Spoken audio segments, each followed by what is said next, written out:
Анна, здравствуйте. Давайте проверим русский канал. Отлично. Английский?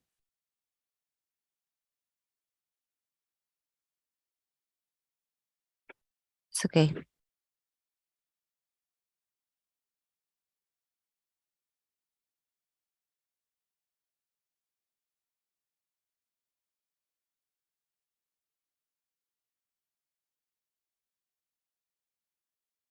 Okay. Good morning, everyone who is already online. We will start in about 5 minutes with our first talk. I would like to welcome everyone here, and I'm happy to see so many of you, especially in these challenging times now. For your information, this panel is going to be interpreted into 3 languages, so there's translation available. If you click on the globe icon down in the menu bar, you can choose between English, Ukrainian, and Russian translation. So if you need to listen any of these languages, want to listen to in any of the languages, just choose the one you like. If you have any organizational questions or questions about the content, about the presentations, write it in the chat or use the Q&A function here in Zoom. If you follow us over YouTube, then welcome also. You can also use the chat function. Just type in your questions right to the video window. Yeah, I think that's it. The most important parts from my side. We're just waiting until 9 o'clock to start with the talks. Thank you.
Okay, it's 9 o'clock, and that means that the second day of our security forum starts now. With our first talk from OPSWAT, George will introduce us to his solutions for OT security, a very important topic, especially in Ukraine these days.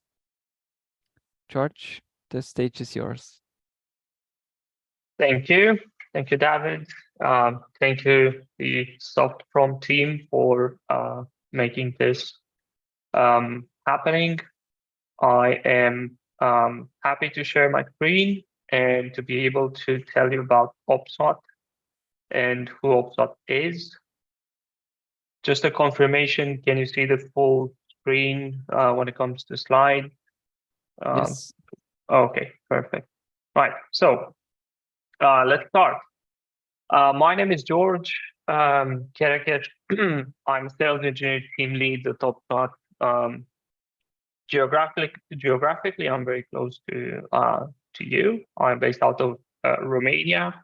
OPSWAT has a big office in Romania in the west of the country, where we have about 80 employees. I'm with the company for over 5 years now.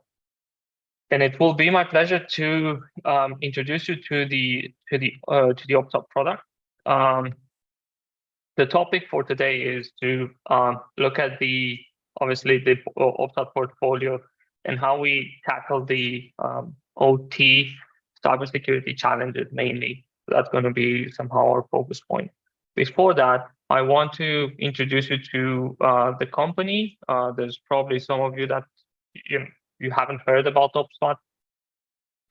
OPSWAT is a cybersecurity company, of course. We have started 20 years ago in the US, in San Francisco. So you can see here that's when the company was founded by our CEO and founder, Benny Tsarny. Ever since, we've been growing as a company. We've onboarded new products. There's a couple of things that we're very proud of in the last 2-3 years. We managed to secure a round of investment of $125 million. We have then acquired a couple of companies, one of them being acquired 2 weeks ago. It's not on the slide here. It's a sandbox solution. So the company went from having a couple of employees to having a global presence, 13 global offices around the world, with almost 700 employees as of today. In terms of customers, we obviously have customers in every of those sectors that some of you might recognize. Those are the critical infrastructure industries.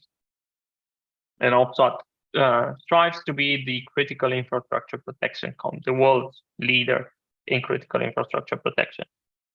So let's look at why those OT or what are the OT and industrial cybersecurity challenges, to be more specific. CIP stands for Critical Infrastructure Protection. So there's going to be some abbreviation today. I'm going to try to explain them. Those are some of the incidents that happened last year and this year, targeting critical infrastructure. And you can see, if we're talking about water and wastewater, pipeline, food and agriculture, automotive, healthcare, and with the context of the aggression, we've seen a lot more targeted cyber attacks to critical infrastructure in this part of the world, so we're very much familiar to that. Why does it happen, or what facilitates that? The complexity of the networks, it's very big. So on top of that, the OT and IT networks tend to converge. So that means there's more adoption on IT specific protocols in the OT space. The proprietary protocols from the OT are still used. We have very complex regulations that try to enforce cybersecurity framework on specific industries. There's obviously a missing piece when it comes to relevant technology or critical infrastructure, and we've seen that we don't really have purposely built technology for critical infrastructure the way we should have by this stage. In most cases, prevention, it's actually the company or the technology used. It's based on detection, which is not good enough, and it wasn't designed for OT in most cases. There are obviously OT specific vendors, but more and more we see IT products being repurposed for OT. Lastly, there's a training gap, right? And there's a skill shortage. We know, there's not enough people with OT specific cybersecurity background, and the demand is too high for what the market can provide. Is there anything we can do? The answer is yes. OPSWAT has a vision and a set of solutions for OT and ICS cybersecurity. And we can kind of like map our approach to the challenges that exist. So the first one here in the left is the platform. We have a platform that's very comprehensive. The platform supports both IT and OT, and it is capable to address cybersecurity challenges in both IT cybersecurity space and in the OT cybersecurity space. It's mainly software. It can run in the cloud if we're talking IT network. It's hardware, so appliance-based if we talk OT network. So there's different flavors of it just to keep it relevant. Неужели все смотрят форум? Okay, I'm going to ask. Я с тобой разговариваю. I'm going to ask people to mute. Thank you. So this platform is integrated by design, essentially. Now, the technology itself was purposely built for critical infrastructure protection. The prevention is not based on detection, which is probably the most important thing on this slide. And the usability of the products was designed for OT, so it's actually quite simple. Lastly, we are trying to fix the cybersecurity shortage, that knowledge gap, by a program that we started called OPSWAT Academy, where we provide critical infrastructure trainings and certifications, as well as OPSWAT-specific product certifications. Anyone can go on opswat.com/academy or opswatacademy.com and register and take those courses. So most of them are free. They're very useful. They're a good introduction to critical infrastructure protection. So I do encourage you to actually go and visit that page. Right. What is the technology that can facilitate all of that? So you can see this on the screen. The actual platform, it's called Meta Defender. The main product of this platform is called Meta Defender Core. Software-based solution. What it does, it analyzes files for malware. The way it does that analysis is very important, right? So it does the analysis by combining different technologies together. The first technology is called multi-scanning. What multi-scanning is, you can probably just say by looking at the image here. It's combining multiple antivirus engines that would analyze the files at the same time. So we can provide up to 35 different antivirus engines, all working on-premise. There's no need for a direct internet connection from the system. So that means we support the so-called air gap deployments in the critical infrastructure space and the OT networks. Air gap, it's a very commonly used way of deployment because it creates literally an air gap between the most critical part of the network and, let's say, the IT network or a DMZ location. So our solution can very well be deployed, obviously, in those type of networks. While multi-scanning is a great technology, a great concept, it won't be able to protect against all type of threats. And that's the reason why to the mix, we add something else that's called deep CDR that you can see here. CDR stands for content, disarm, and reconstruction. So what CDR does, and I have a slide here to kind of like better visualize this.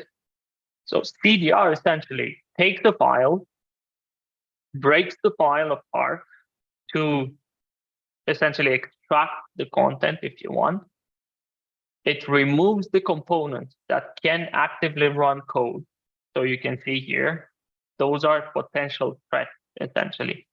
So scripts are being removed, hyperlinked, we can process them, we can redirect them to a safe URL. Macros get removed, so many other things, right?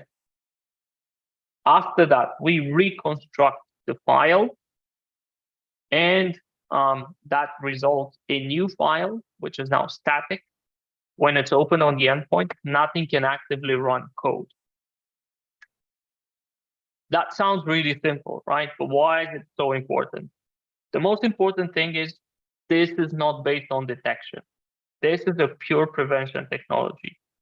We would never try to determine if the macro is malicious. The moment when we do that, there's a chance we're going to fail, right? That's why we still have cyber attacks today. If the macro is exploiting a zero-day vulnerability, for example, there might not be antivirus detection for it. CDR works in a very different way. It just assumes everything is malicious, and it removes those components, creates a clean file, and that clean file goes into the network. This is really powerful, right? This can prevent document-based zero-day attacks. This can prevent steganography attacks. This can prevent all type of advanced attacks, right? The past 2 years, we've heard about zero trust a lot, maybe more than we would like to. Zero trust only refers to secure access when it's implemented as a technology, so secure remote access. There's no zero trust security for file, right? CDR is like a zero trust technology for file security because it takes this approach where it assumes all files might be potentially malicious, and then it just de-weaponizes them, right? So combining detection with prevention is the way to go. Now, we also have the ability to check if the files have sensitive information inside. We also have a technology that is able to detect if the files have vulnerabilities in them, like known vulnerabilities. And the combination of all those technologies makes the solution so powerful. I see there's a question in the chat if CDR prevents Polina attacks. Yes, it does. We have a blog post. I'm going to send the answer in the chat after the session for you to go and read the blog post and how CDR can actually prevent Polina attacks. That's one of the attacks that CDR can prevent, by the way. So this is the file journey, if you wish, through the system. It goes through those technologies until it gets to, to be a safe file to use. The first thing we do is we determine the exact file type. We don't care about the extension of the file itself, but what we're interested is the exact file type. So we have a technology that's able to look inside the file to see if the file is actually a zip, a docx, a PDF, and so on. After we do this, the archive extraction kicks in, and the content is going to be extracted, and it goes through those 4 technologies. First, it goes through multiple AV engines that you can see here. They're using different type of technologies for detection. So because we combined up many AV engines, we of course combine multiple technologies to detect malware. Anything from signature, heuristic, next-gen antivirus to machine learning. Then we determine if there's known vulnerabilities. Then we sanitize the content with the CDR. We also check if there's sensitive information. Then we have the clean file. That's the technology that powers the OPSWAT solution. But what are the OPSWAT solutions? This is, so for some of you, this might be familiar. This is what we call the Purdue model. It is essentially a reference architecture for critical infrastructure and OT networks. It has those layers, and the top part, this one, it's the IT network.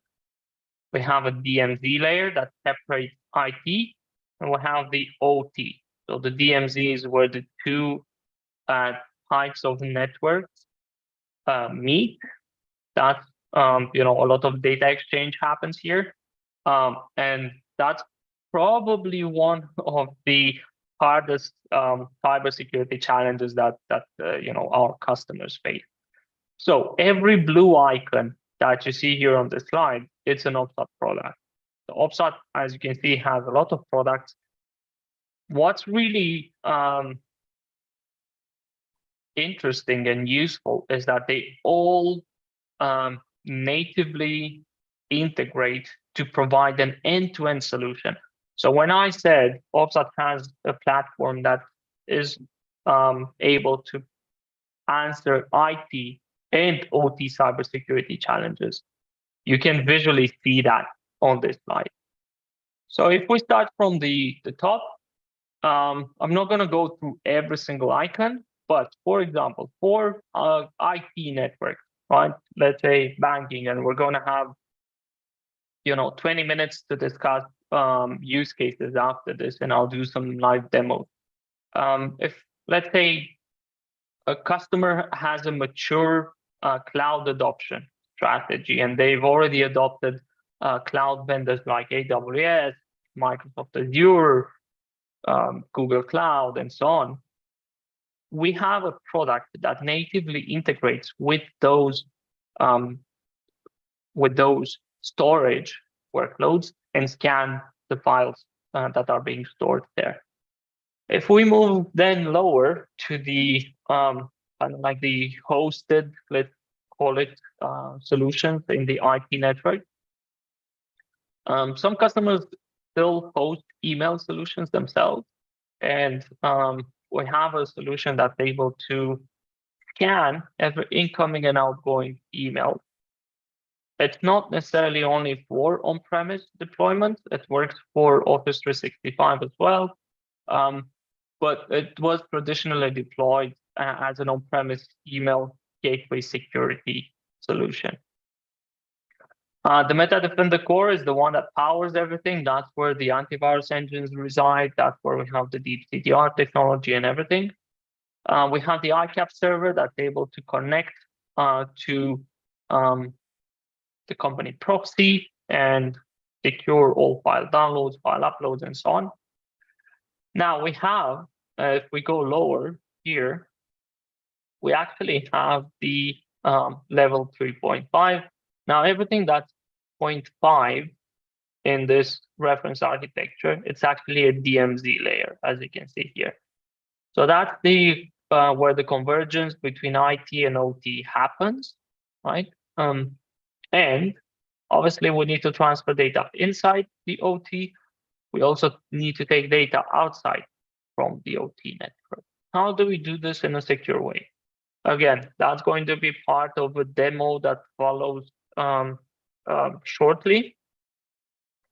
The kiosk it's a portable media checkpoint. People plug in their USBs. They're being analyzed with the MetaDefender core technology. Then we can transfer them in a one-way fashion through a data diode. So that makes us sure data from OT cannot travel back unless we implement a specific mechanism for that and we control what goes out of the OT network. So data exfiltration is not possible, right? Communication with, if let's say this part of the network was breached, communicating out is not possible. So the malware won't be able to accept commands from a D2 infrastructure. Right? The files get stored in a vault, and the vault makes the files available to whoever opens a web browser in this network and can download them. Again, we're going to see this live shortly. What happens when we still need to use USBs, right? Because if we implement this, we don't need to have USBs anymore. The files have been analyzed here. The clean files have been transferred. That's it, right? But there's obviously situations where we still have to use USB drives. The way we're going to make sure those USB drives are secure is by signing them. So every time the kiosk is scanning a USB, it also signs the USB. That's why you see this question mark here. The signature on the USB is then read by an agent that runs on the engineering workstation. This agent, it's a very small software that gets installed on the machine. And that software checks if the signature exists, checks if the data is exactly the same. And if it is, it allows the USB to be used on that machine. If, assuming someone changed the data from this USB to the moment where it's actually, plugged in, it won't be mounted. We have the MetaDefender drive. So assuming someone brings a, let's say someone brings a laptop to be plugged into the OT network, a contractor coming to do some maintenance work. We have a USB drive that combines the OPSWAT technology on it, provides 5 different antivirus engines. It can check if there's known vulnerabilities on the machine. It even has a country of origin check, which allows you to create a list of countries that you don't accept software from. And if it does detect that, it's going to create a report which is stored on the drive. And obviously, it tells you what's the file name and what location of the file on the laptop that you're scanning, so you can take some decisions. We can, of course, protect more specialized machines like human machine interface machines, like HMI, right? Those also accept USB drives for configuration reasons, mainly, right? So what do we do about those? Because we can't install the software on them. We can have a hardware version of the software called MetaDefender USB Firewall. The USB firewall is essentially the hardware version of this agent, becomes the USB interface of the machine, and it actually allows the users to plug in the USB drive, and if the USB drive is okay, it is going to be mounted on the machine. If not, a red light is going to blink here. You can see some LED light. The red light blinks. There's something wrong with the data on the USB, and we're not going to be mounting it. If we go to the lower levels of this architecture, we have the PLCs, the RTUs, essentially the sensors, let's call them generically, right? A pressure sensor or something like this that obviously needs to communicate back to the HMI, right? It receives command from the HMI, but it also sends data back.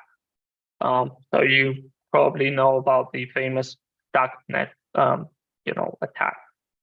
there's constant communication between the machine that configures the PLCs and the data that goes back. So we need to protect that communication.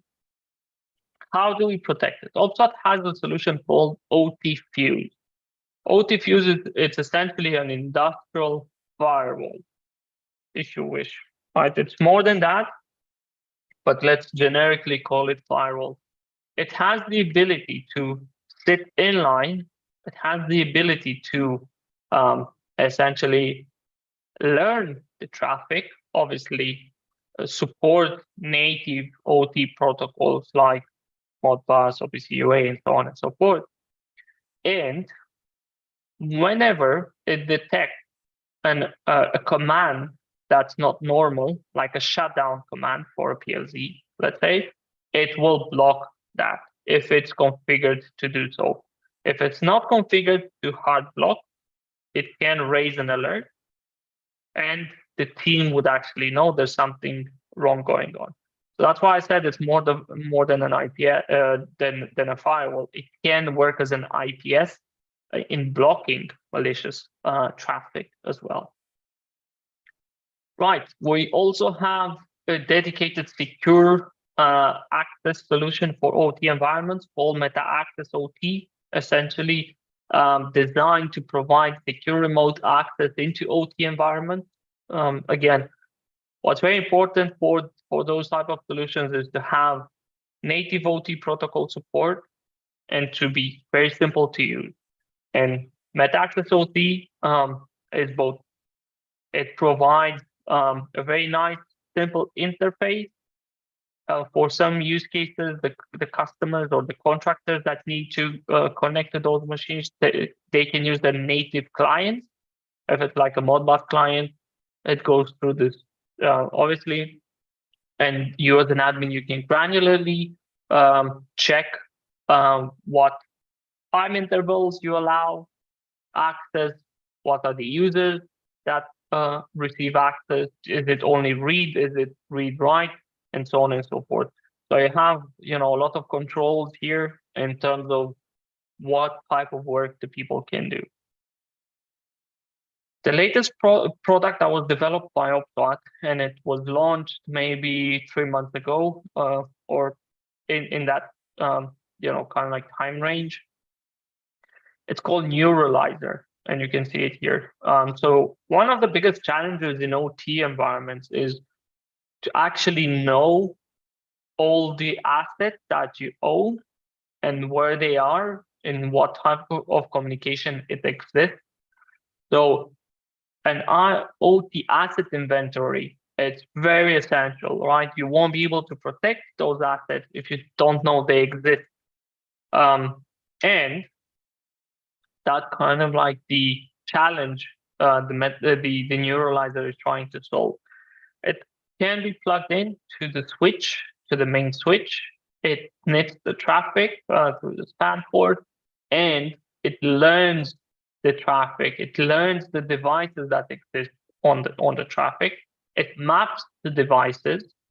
It actually maps all your SCADA equipment on this Purdue model, which is very, very nice. It also tells you what are all the connections between them. And obviously, it allows you to build policies that would enable you to raise alerts. So say if you don't want some sort of SCADA equipment with a network card from China to run in your network, you can build a policy. Whenever we determine we learn there's something like that on the network, we raise an alert, and then your team can actually have a deeper look at that. Neuralizer would then be able to get data from all parts of network, as you can see the connections here. I've left this kind of like towards the end. We also need to take data out of the OT network, like I said. Why? Cost optimization, of course, and monitoring. So mainly we take logs out or we replicate databases. How do we do that in a safe way without maybe providing VPN access into the network or creating some sort of a tunnel? OPSWAT network, which is again either an optical diode or a software diode. There's two versions of it. Is able to provide a native real-time database replication from OT to IT.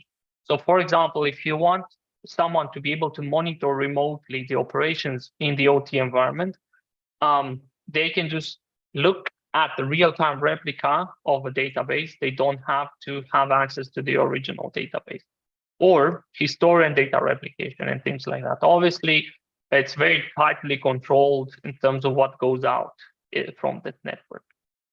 We also have a sandbox solution, and that's where I will conclude. We have a sandbox solution that is has the ability to obviously run malware in a controlled environment, and it can also map the attack vector to the MITRE ICS framework.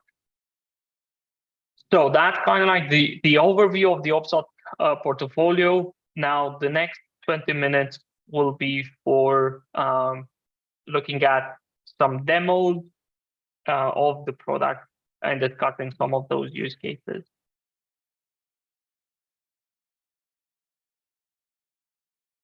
So we can move to the use case part, I guess. Right, so one of the use cases, like I said, it's the actual data transfer from a less secure network to a more secure network. Transferring data from all kinds of USB drives into the OT network for different reasons, right? It can be contractors coming to do some sort of work in that network. That's one of the common ways of doing that. So the way this works, on the left, we have the unsecure network. Let's consider it the DMZ, where we have the kiosk. Again, the kiosk looks something like this. That's one version of the kiosk. So whenever whoever is visiting that facility would actually go to the reception area. Let's assume the kiosk is in the reception area. If they bring any USB drive with them, they go to the kiosk and they start the process of scanning. We don't only support USBs, as you can see here. We support all kinds of portable media. It can be anything from an external hard drive to floppy disks, even. We have customers that still use floppy disks. Then we're going to analyze the files, and we're going to put them in two categories: block files, so files that we don't want in the network, and clean files, so the files that we want to transfer. So what the kiosk is, or the combination of those product combination, it's actually empowering our customers to create a secure process of transferring data from untrusted devices like USBs into the critical network. So we help customers build a process around it. We help customers comply with specific regulations. Just to give you an example, this combination of solutions, kiosk, NetWall, and Vault, or the client, or the meta-defender firewall, protect 98% of the US nuclear power plants. So almost every single nuclear power plant in the US has an OPSWAT kiosk to scan data from USB drives and transferring them. And obviously, so many other energy customers, for example, in Europe or the Middle East or Asia. The reason for this is because it does help with compliance, but it obviously not only that, right? It creates this robust process of transferring data into the network. So what I'm going to demonstrate is scanning a file on the kiosk, transferring it to the meta-defender vault, and then retrieving the files from the vault. like I said, this is the way the kiosk looks like. That's one version of it. There's another version, a much bigger one, the size of an ATM. This one can be bolted to the floor. It has a metal case. This one is preferred mainly by defense type of customers, essentially. Right, so let me just quickly stop this. And first, I want to show you what happens behind the scenes when someone is scanning a USB or scanning data from a USB. So for that, I'm going to log in to the MetaDefender core, to the backend scanning server. Let me also zoom in a bit so I make sure everyone sees what I'm doing. So what I'm showing you here, like I said, it's the actual behind the scenes, right? That's what the admins would see. That's the admin view. So what I'm going to do here, I'm going to select a file from my OneDrive, as you can see here, and manually analyze the file, right? So let's analyze the file. This is what happens when someone scans this file from the kiosk, or this is what happens in any of the subsequent use cases that I'm going to show you, right? This is the brains of the operation. This is where the magic happens. And then around it, we build use cases and solutions. So this file is actually blocked, as you can see, because it's infected. So the reason the way we got to this stage is, if you remember the slide with all those steps, you can actually see them here on the product. So first we determine the exact file type, and we can see this is a Word document, and because it's a Word document means it's an archive. It has content inside that we need to extract and analyze. So this extracts 30 objects, all the native objects from this Word document, right? Image number 4, for example, right? After we extract this, all the objects go through an analysis process, and they go through all those technologies. Image number 4 in this document has been analyzed with 29 antivirus engines. You can see the list of those antivirus engines, the name, and the result. It's clean. There's no threat. But why did we block the file? Because it's affected. The reason for that is one of the objects inside this macro is detected by 7 AV engines out of 29.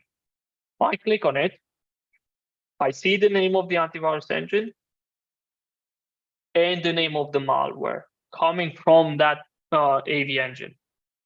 Now, not all AV engines can actually detect this, as you can see, right? There are, most of them cannot detect it actually, right?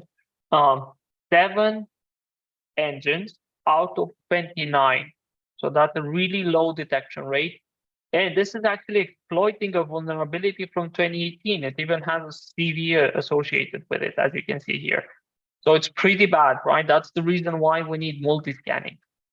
The document can also be sanitized, which means ActiveX control gets removed. So that's the important part, right? We take this trust no file approach, which is also the OPSWAT mantra. And all the content that can run code gets removed. We sanitize the images, so we take the images out. We remove the metadata to protect against advanced attacks that use steganography techniques, for example, right? And there's a documented attack happening targeting Middle East customers, energy customers, currently using steganography techniques. And a new file is created, which I'm manually going to download here. And this is how the file looks.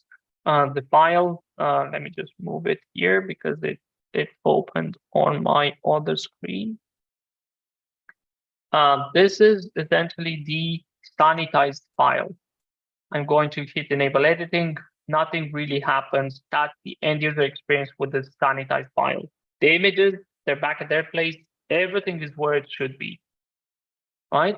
So how does that work with the kiosk? So you remember this what I have is the kiosk. I'm going to scan the files and then transfer them to the vault. So let's look at that. So I have the kiosk here. That's the end user experience with the kiosk. This is what the users would see when they approach the kiosk. They can choose their language. They can hit begin. They have two options: either guest if I'm not an employee, or employee if I'm actually integrated with Active Directory. Right. So I'm gonna go with guest, which means I'm a contractor, right? I don't have an account in the Active Directory. I'm a contractor, so I obviously need to answer some questions, and my contact here is Artem, let's say, and I need to insert the USB. USB goes in. The kiosk is going to detect this USB, and I have two options. I'm going to process all, which means going to process all the files on the USBs plus the boot sector of the USB. The boot sector is actually able to hide rootkits, which can then do harm in the network. 8 files are clean. We will definitely transfer those. 4 files would be sanitized to our block. This one is blocked. It's the same file that I showed you earlier, but that's what the end users see, right? They can only see the name and the malware that the antivirus engine that detected the malware. This other file, we blocked it because it's the MikroTik router patch that has vulnerabilities associated to it. Important and critical vulnerabilities, as you can see here, are associated to this, and we don't want to transfer something that has known vulnerability. With a click of a button, I hit copy. The files get transferred to the MetaDefender vault. Right. They are in the vault. So now what I can do is I can take the piece of paper that the kiosk can print, and I go to the vault. I am now in the OT network. I go to my workstation. I go to the guest tab, and because I don't have a printer here, I will actually type this code, which is a one-time code that's generated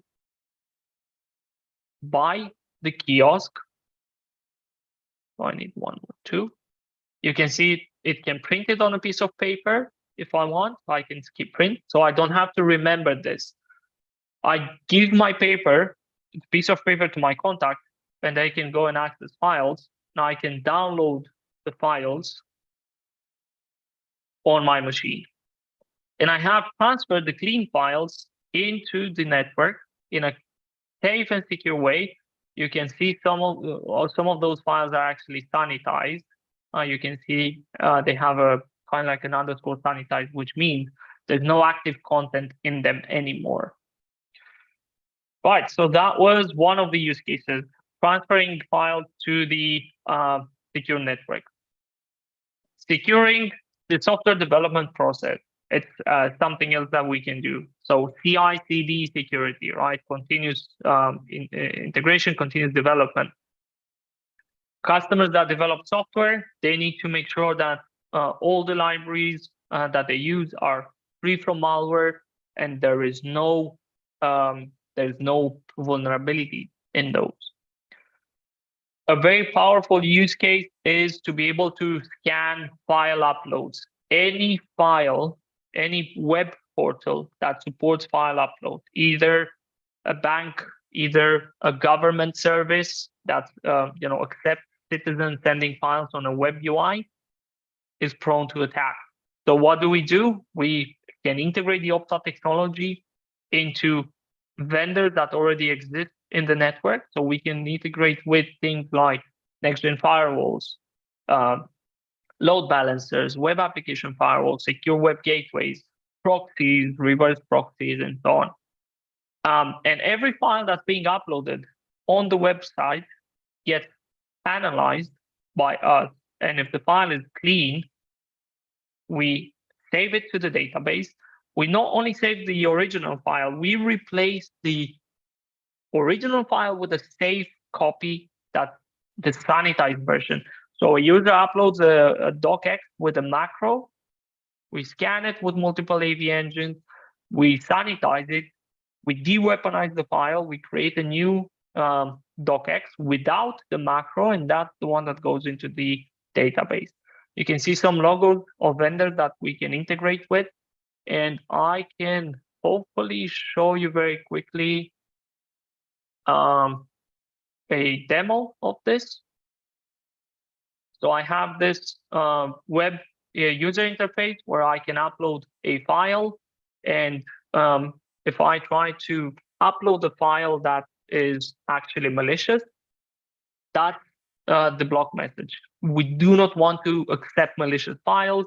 Obviously, the block message can be customized, right? Maybe zooming it. This is the default block message. Obviously, this is an HTML page. It can look very different, right? You can have your own logo and things like that. So what happens when I upload a file, a different file? Let's say this image uploads, but you can see it has a different name. The reason for that is because we have uploaded a sanitized version of this image. So so that was the image that I've uploaded, right? So you can see it here. It's a JPEG. So it keeps opening on my other screen. It's a Golden Gate Bridge in San Francisco. That's where the OPSWAT headquarters was until this year. So what's the catch with this image? This is an example of steganography, right? Steganography is the technique of hiding a message in plain sight. The message is actually a PDF. We managed to hide a PDF behind this image. This is the PDF, right? Now, what we've done is we've uploaded that image, but in the database, because we integrated with an F5, we have integrated and we have sanitized the image. We can now open the image. That you can see it get a new name. But what's so special about this image is if I go to downloads and if I try to do the same thing, I get an error message. The reason for that is because we removed the PDF behind the image. There's no attack vector in this image anymore, right? This was de-weaponized. This is now a safe file. And if I go back to my presentation quickly, this is a plug and play integration with things like, I'm just checking the time, sorry. We have 5 more minutes and we'll take questions. So this is a very nice integration. It's plug and play. It allows using the OPSWAT technology for anything that accepts file uploads. And if we discuss cloud or on-premise storage security, we also have a solution for that. We have a product that can natively integrate with the likes of Amazon S3, Google Cloud Storage, OneDrive, Box, Microsoft Azure, even Alibaba. We added support for Alibaba this month. Any file that's saved in those cloud accounts, cloud workloads, gets analyzed, sanitized, and then we can obviously automate what we do. We can delete the file, we can quarantine it, and so on. But this also works for local storage. So anything that supports the SMB protocol is actually an integration point for us. And with this, I want to conclude the session for today. I am happy to take questions and answer them. Okay. So there was the Folina question that I can see in the chat, in the question box. Yes, OPSWAT does protect, or CDR technology does protect against the Folina attack. Like I said, I will find the URL with the blog post where it actually explains how we can prevent those attacks. and I'll share it here in the chat. Okay, thank you very much. We also have some other questions from YouTube. So the first, I think you answered it somehow, but I also posted. What makes the Meta Defender platform unique? And is CDR technology better than Sandbox? That's a fantastic question. So what's unique about the Meta Defender platform is the way our approach to analyze malware. Our approach is to provide a defense in-depth platform, so not only rely on one type of technology to analyze the file, but rely or combine multiple technologies to provide the best assessment possible. That's the reason why we combine up any AV engines. That's the reason why we have deep CDR. That's the reason why we've acquired companies to enhance the way we analyze files. Like I said, the latest acquisition is a company called filescan.io. So I suggest you go on the website. It's actually a very advanced file emulation technology that's somehow different than a sandbox. We also have a sandbox. So you can see we're building a platform that's a Swiss Army knife almost for malware analysis. And that's what's unique about OPSWAT. And if going to the question if CDR is better than a sandbox, it's not a replacement for a sandbox, and it's not meant to replace the sandbox. It's a different technology for a different use case. Traditionally, and that's how it should be, sandboxes are malware analysis tools, right? They take time to analyze the file, but there's a chance they might say file is clean when the file is infected, right? Malware built-in evasion techniques that can evade the sandbox. CDR is not, it cannot be evaded because it's not detection based. So for example, looking at the last demo, protecting against file uploads, you won't be able to use a sandbox there because analyzing a PDF file might take 30 seconds in a sandbox. The end user experience is affected, but you can use CDR because the entire analysis, multi-scanning plus de-weaponizing the file takes 2 seconds. And you have a file in the database that has no active content. And it's not based on detection. So it should be part of a solution. It's not meant to replace the sandbox. They should all work together. Okay, thank you very much. If anyone has more questions, you can always book a meeting with George in the afternoon. Please do.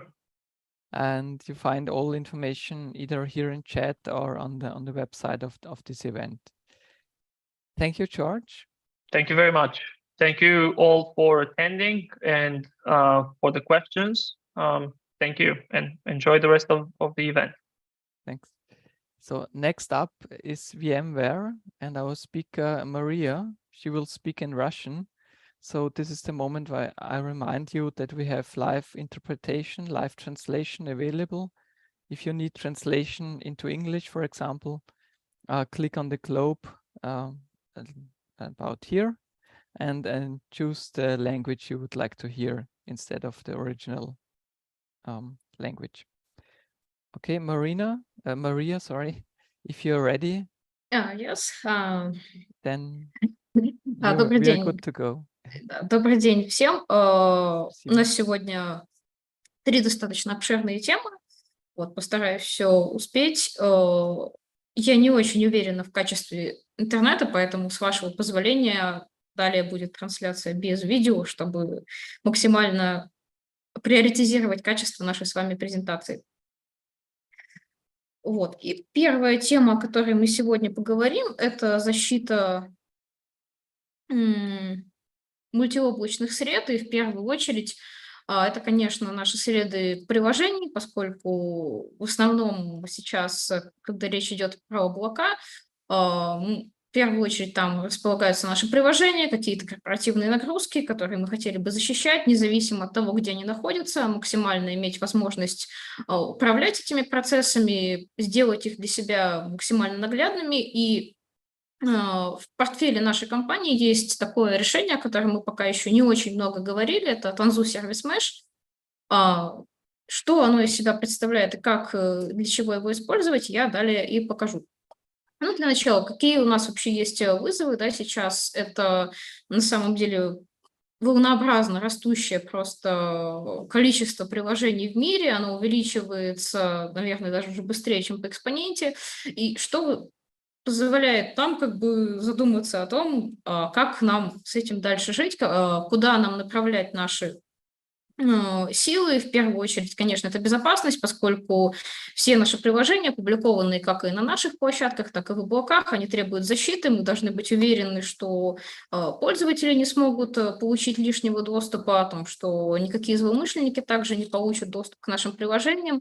В случае, когда мы там задумываемся о disaster recovery, где бы наши виртуальные контейнеры, виртуальные машины не находились, они также должны не страдать в процессе.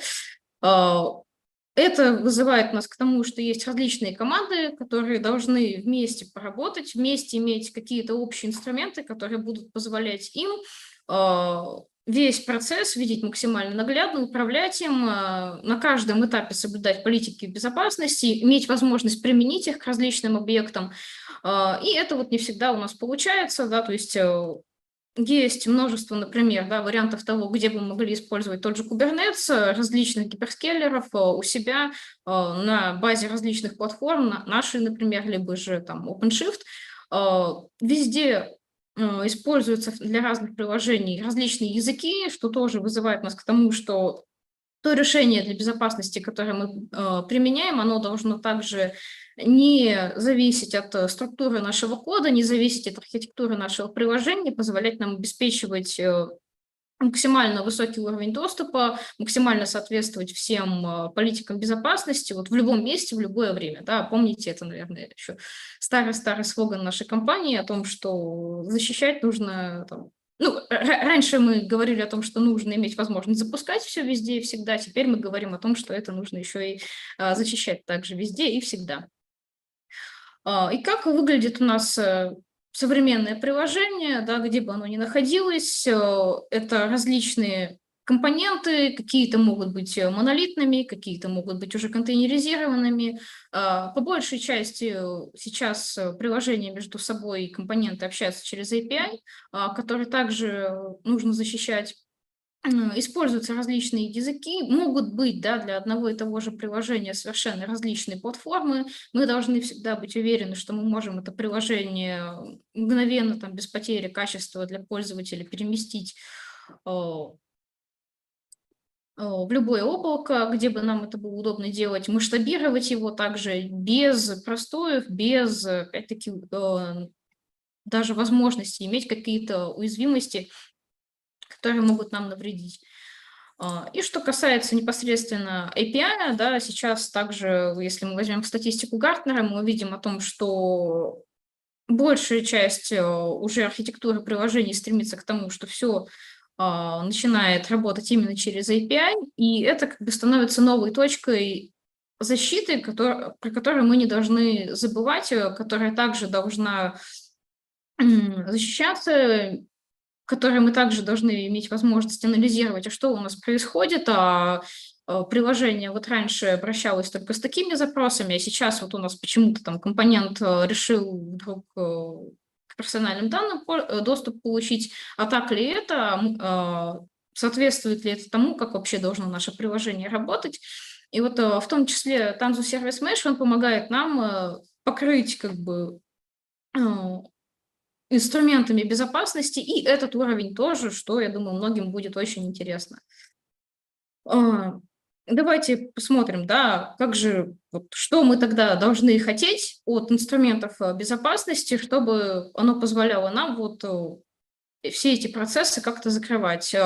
Решение должно поддерживать любые платформы, будь то обычные виртуальные машины, облака, различные инсталляции Kubernetes или вовсе сервисы, которые мы уже в каком-то готовом виде потребляем из тех же облаков.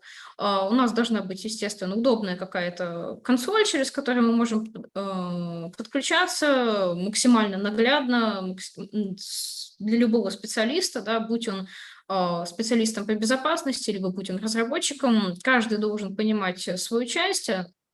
и иметь возможность ей управлять и понимать, что все у нас отвечает тем требованиям, которые мы к приложению выставляем. Вне зависимости от того, опять же, как у нас располагаются компоненты, да, по всему миру, у нас должна быть возможность применять глобальные политики, они должны работать везде, мы не должны там переписывать их каждый раз, когда мы меняем что-то в структуре нашего приложения или там переходим на какие-то другие библиотеки или вовсе языки.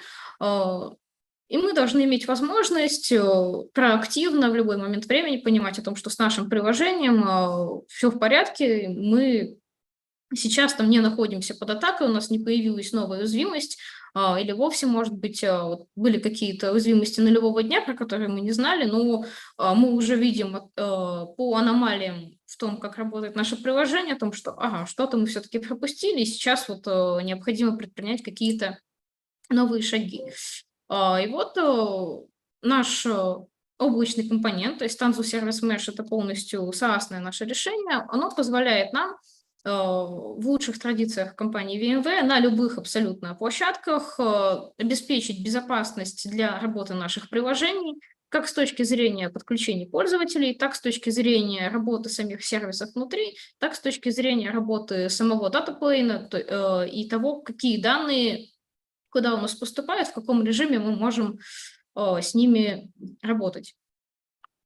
Что является таким как бы ядром работы этой системы? Это такое понятие, как Global Namespace. Многие, наверное, кто, может быть, уже тестировал само наше решение Tanzu Kubernetes Grid у себя на площадках, наверное, уже понимают примерно, как выглядят сами namespace в классической нашей инфраструктуре. И вот здесь мы это понятие расширяем, подразумевая о том, что вот Global Namespace – это полностью как бы завершенное наше видение нашего приложения со всеми его компонентами. Они могут располагаться где угодно, они могут быть написаны на любых языках. Нас это как бы совершенно не интересует. Нам важно только понимать полностью структуру работы приложения, понимать, кто кому, каким интерфейсом обращается, какой уровень доступа к каким данным должен быть. То есть если у нас, например, компонент, написанный на Яве, да, отвечающий там за одни запросы,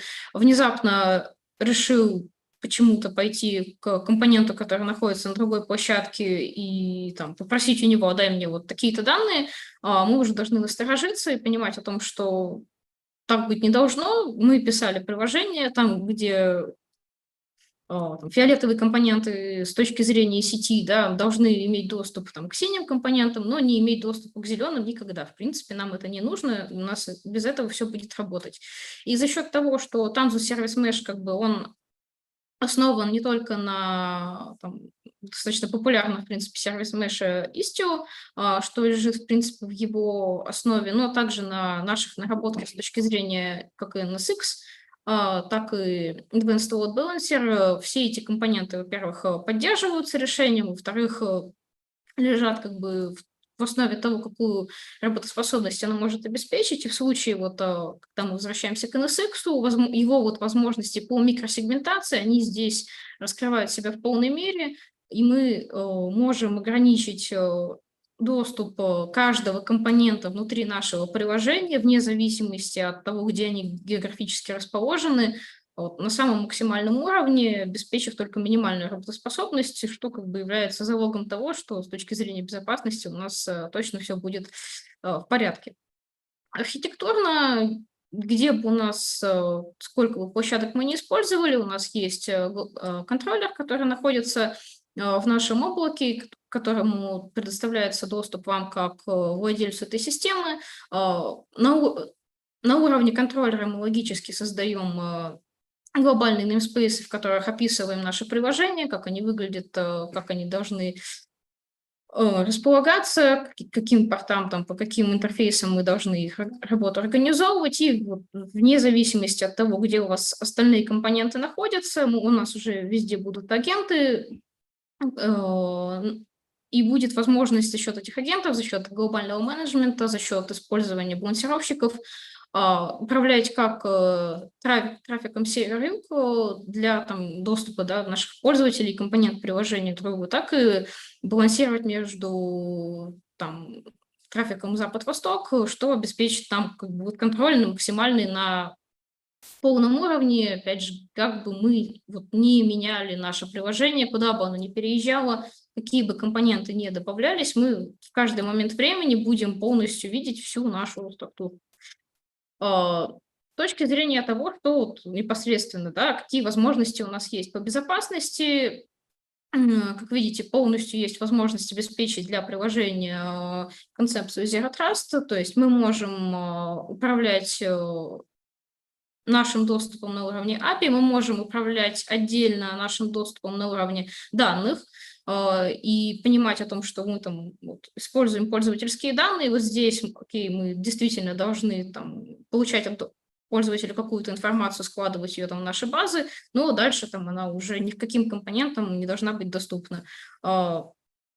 На уровне там, самого Kubernetes также мы можем управлять гейтвеями как на уровне ингресса, так и на уровне общем, что при этом делать это независимо, и это позволяет нам, опять же, вот максимально на каждом шаге, то есть внутри контейнеров, на уровне виртуализации, на уровне гиперскейлера управлять там каждым буквально пакетом, да, понимать о том, что вот он должен сюда попасть. Он попадает, какая-то аномалия, где-то мы вовремя не настроили там наши политики, уже получаем от приложения какую-то аномальную работу. Мы это можем видеть в том числе с точки зрения там какого-то лавинообразно выросшего трафика, и этим вот можем проактивно, как я уже сказала, управлять. Вдобавок к этому, если немножко так от темы безопасности отходить, также с помощью сервис-меша,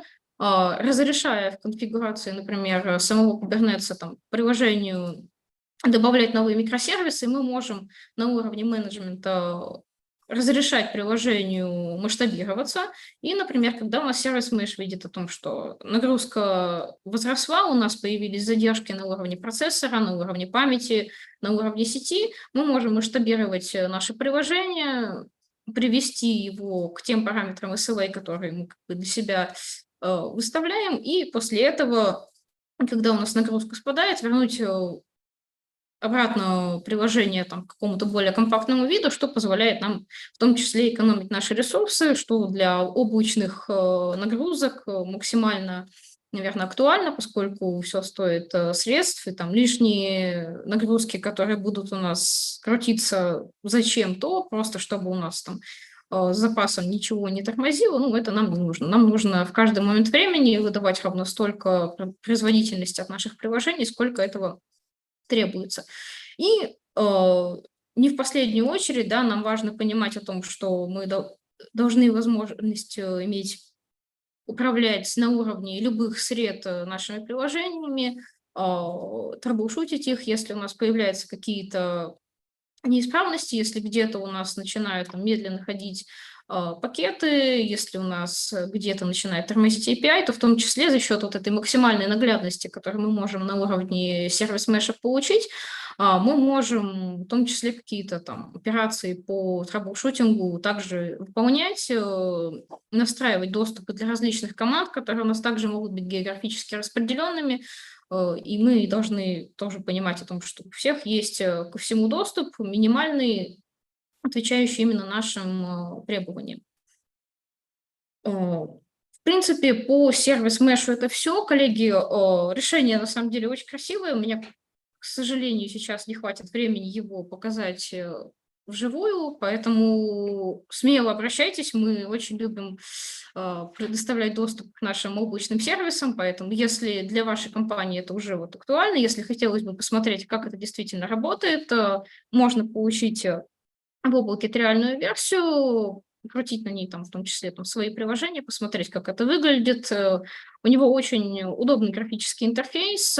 Также я к материалам нашей конференции привожу ссылки на наши демо, которые есть всегда на YouTube. Там вы можете более подробно ознакомиться, посмотреть уже на живых кейсах, как выполняется защита, в том числе там, от SQL-инъекций, как обеспечивается масштабирование на лету для различных приложений.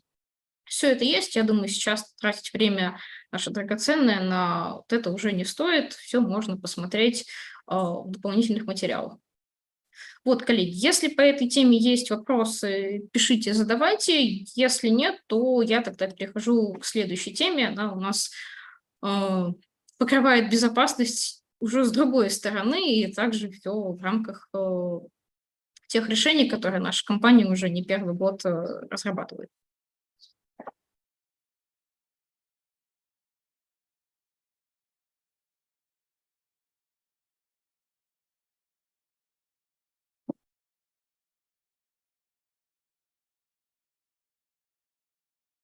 Мгм. Мгм. Ну, вопросов пока нет. Думаю, если они появятся, мы на них всегда успеем ответить. И сейчас давайте, с вашего позволения, перейдем ко второй теме, которая совершенно с другой стороны подходит к вопросам безопасности. В принципе, это защита цифровых рабочих мест. Как вы уже знаете, сейчас мало компаний, наверное, осталось, у которых подход к рабочему месту там, после пандемии остался таким, что вот человек приходит и работает только внутри периметра, и никакого там доступа извне у него к корпоративным сервисам. Таких компаний осталось очень мало, и я думаю, для них когда-нибудь придет момент уже как-то трансформироваться. Сейчас вы видите там две картинки, и на самом деле на каждой из них современное рабочее место, но для своей эпохи. То есть если раньше еще, я думаю, многие люди там, может быть, за 40 лет, за 50 застали те компании, которые только осваивали компьютеры, и казалось тоже о том, что да как так, да в принципе, а зачем это все баловство, в принципе, счеты, калькуляторы делают ту же работу лучше, то сейчас уже странно будет выглядеть компания, там, в которой ни одного компьютера нет. Сейчас, да, в нашей новой реальности сложно себе представить людей, которые работают только вот изнутри периметра. Чаще всего у нас у многих формат работы такой, что нужно быть на связи 24/7, в том числе и компания должна обеспечивать нас возможностью круглосуточной работы на случай вот каких-то непредвиденных проектов или там, лавинообразного интереса наших потребителей к продуктам нашей компании, да, и мы должны всегда быть готовы. И для этого бизнес также должен быть готов предоставлять максимально комфортные рабочие места, с одной стороны, с другой стороны, естественно, они также должны быть полностью защищены, никакие лишние данные с помощью там, пользовательских устройств не должны утекать за пределы нашей компании. Плюс ко всему сейчас такая возможность, да, гибридной работы, она дает большие возможности для, в первую очередь, HR набирать сотрудников с разных уголков мира, получать специалиста именно с той квалификацией, с которой требуется компании, но при этом не обязательно он будет в том же городе или даже стране, в которой находится там, наш головной офис там, или филиалы. И вот такие же вопросы, да, встают перед сотрудниками ИБ, когда приходит бизнес и говорит о том, что мы хотим иметь возможность любым сотрудникам вот, предоставлять доступы, чтобы они работали и там, не жаловались, были счастливы, особенно там программисты, которые любят зачастую, наверное, работать где-нибудь на Бали, для них эти задачи очень... возможность иметь комфортное рабочее место, она как никогда актуальна. И в первую очередь, с чем мы сталкиваемся, да, о том, что у нас есть корпоративные девайсы, и с ними, в принципе, уже все понятно, мы можем использовать на них любые средства защиты, они находятся в домене, они управляются корпоративными политиками. Но что делать, когда пользователь хочет работать, например, со своего устройства, потому что оно лучше подходит для его пула задач, или, например, в офисе подключается с личного телефона к каким-то нашим сервисам, а мы также в современном мире не можем быть уверены, будь у него там Android или iOS, о том, что девайс полностью отвечает требованиям безопасности, никаких утечек со стороны именно самого устройства не будет. Любимая многими компаниями до сих пор тема с VPN, так и вовсе, наверное, максимально опасна, поскольку VPN предоставляет доступ всего устройства ко всей там, сегменту сети, да, куда у пользователей есть доступ ко всем сервисам, и это также с точки зрения безопасности история такая очень-очень подозрительная.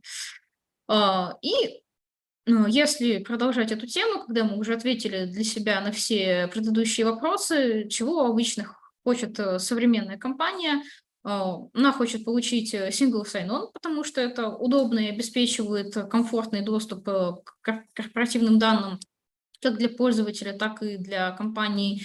У многих уже, я думаю, есть как минимум для каких-то решений внедренная мультифакторная аутентификация.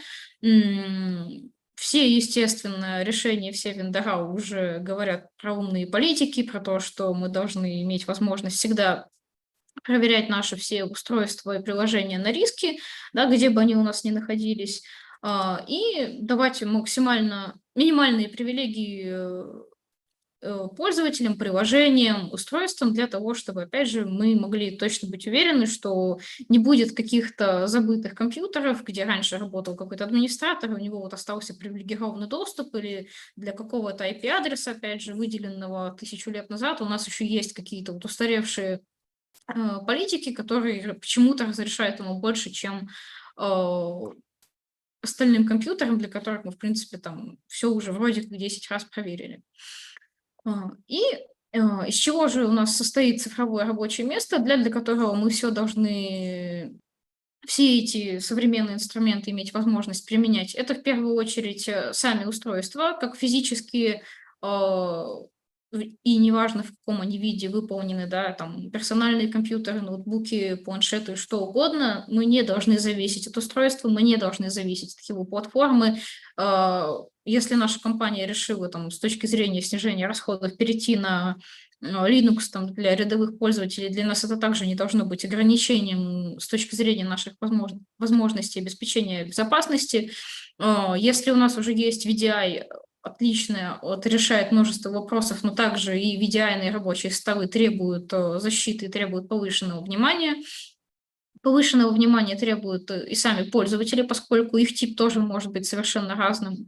Они могут быть как сотрудниками нашей компании, так и сторонними компаниями, которые мы привлекаем для каких-то работ, так и аутсорсерами, которые вот сейчас вроде как должны иметь доступ к сотруднику, но мы никогда не знаем, там, чем кончится наше сотрудничество с человеком, когда мы разорвем с ним контракт, и должны иметь возможность также не только заблокировать ему доступ, но и быть уверенными, что никакие наши корпоративные данные на его, в том числе персональном устройстве, не останутся после завершения его работы. Это ведет нас к тому, что вот безопасность, она должна быть многогранной, она должна быть максимально интегрированной, максимально у нас решения должны друг с другом быть взаимосвязаны, иметь возможность передавать данные между друг другом, мы должны иметь возможность вне зависимости от типа пользователя вот всегда понимать о том, что у нас любые девайсы покрываются нашими политиками, нашим концепцией безопасности, которые мы для себя выбрали. И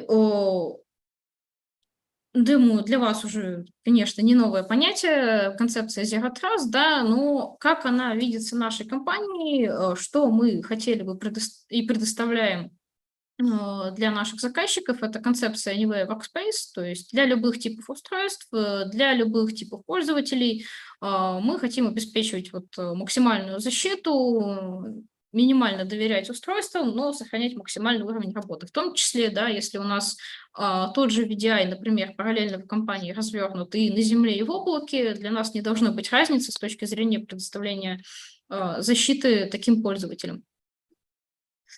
И какие компоненты мы используем для того, чтобы эту концепцию максимально обеспечить? В первую очередь, это, конечно, наше решение Horizon, потому что VDI – это, наверное, первый такой шаг, который многие компании делают к тому, чтобы уже отойти от классических рабочих мест, которые максимально привязаны к устройства, максимально привязаны к тому, в каком кабинете, в какой подсети находится пользователь.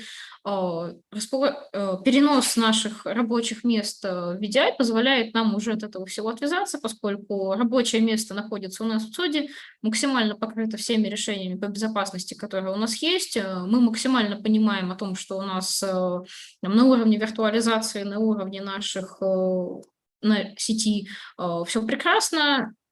У нас есть максимальная возможность обезопасить пользователей. Если они заходят извне, значит, это все происходит через Access Gateway, через демилитаризованную зону. И здесь, опять же, мы абсолютно спокойны. При этом пользователи, они не должны испытывать какого-то стресса при этом, поскольку компьютер теперь где-то там, а не здесь. Он может получать возможность увеличить свои ресурсы, да, когда у него возрастает его рабочая нагрузка. С помощью протокола BLAST он, в принципе, в какой бы сети ни находился и как бы далеко от офиса компании не располагалось то устройство, с которого он подключается. BLAST позволяет делать все это максимально экономичным с точки зрения нагрузки на сеть, в том числе и для самой нашей компании, поскольку, если помните, он передает только те фрагменты изображения, которые меняются, то есть если это какая-то классическая работа пользователя с программами, а не с видео, то нагрузка на сеть у нас будет минимальной. Если это какие-то облачные приложения, например, тот же там Teams или Zoom, то нам, в принципе, нет смысла гонять трафик через наш ЦОД, и пользователь может к видеоконференции подключаться напрямую в облако, чем, опять же, сильно сэкономит нам и ресурсы, и уменьшит нагрузку.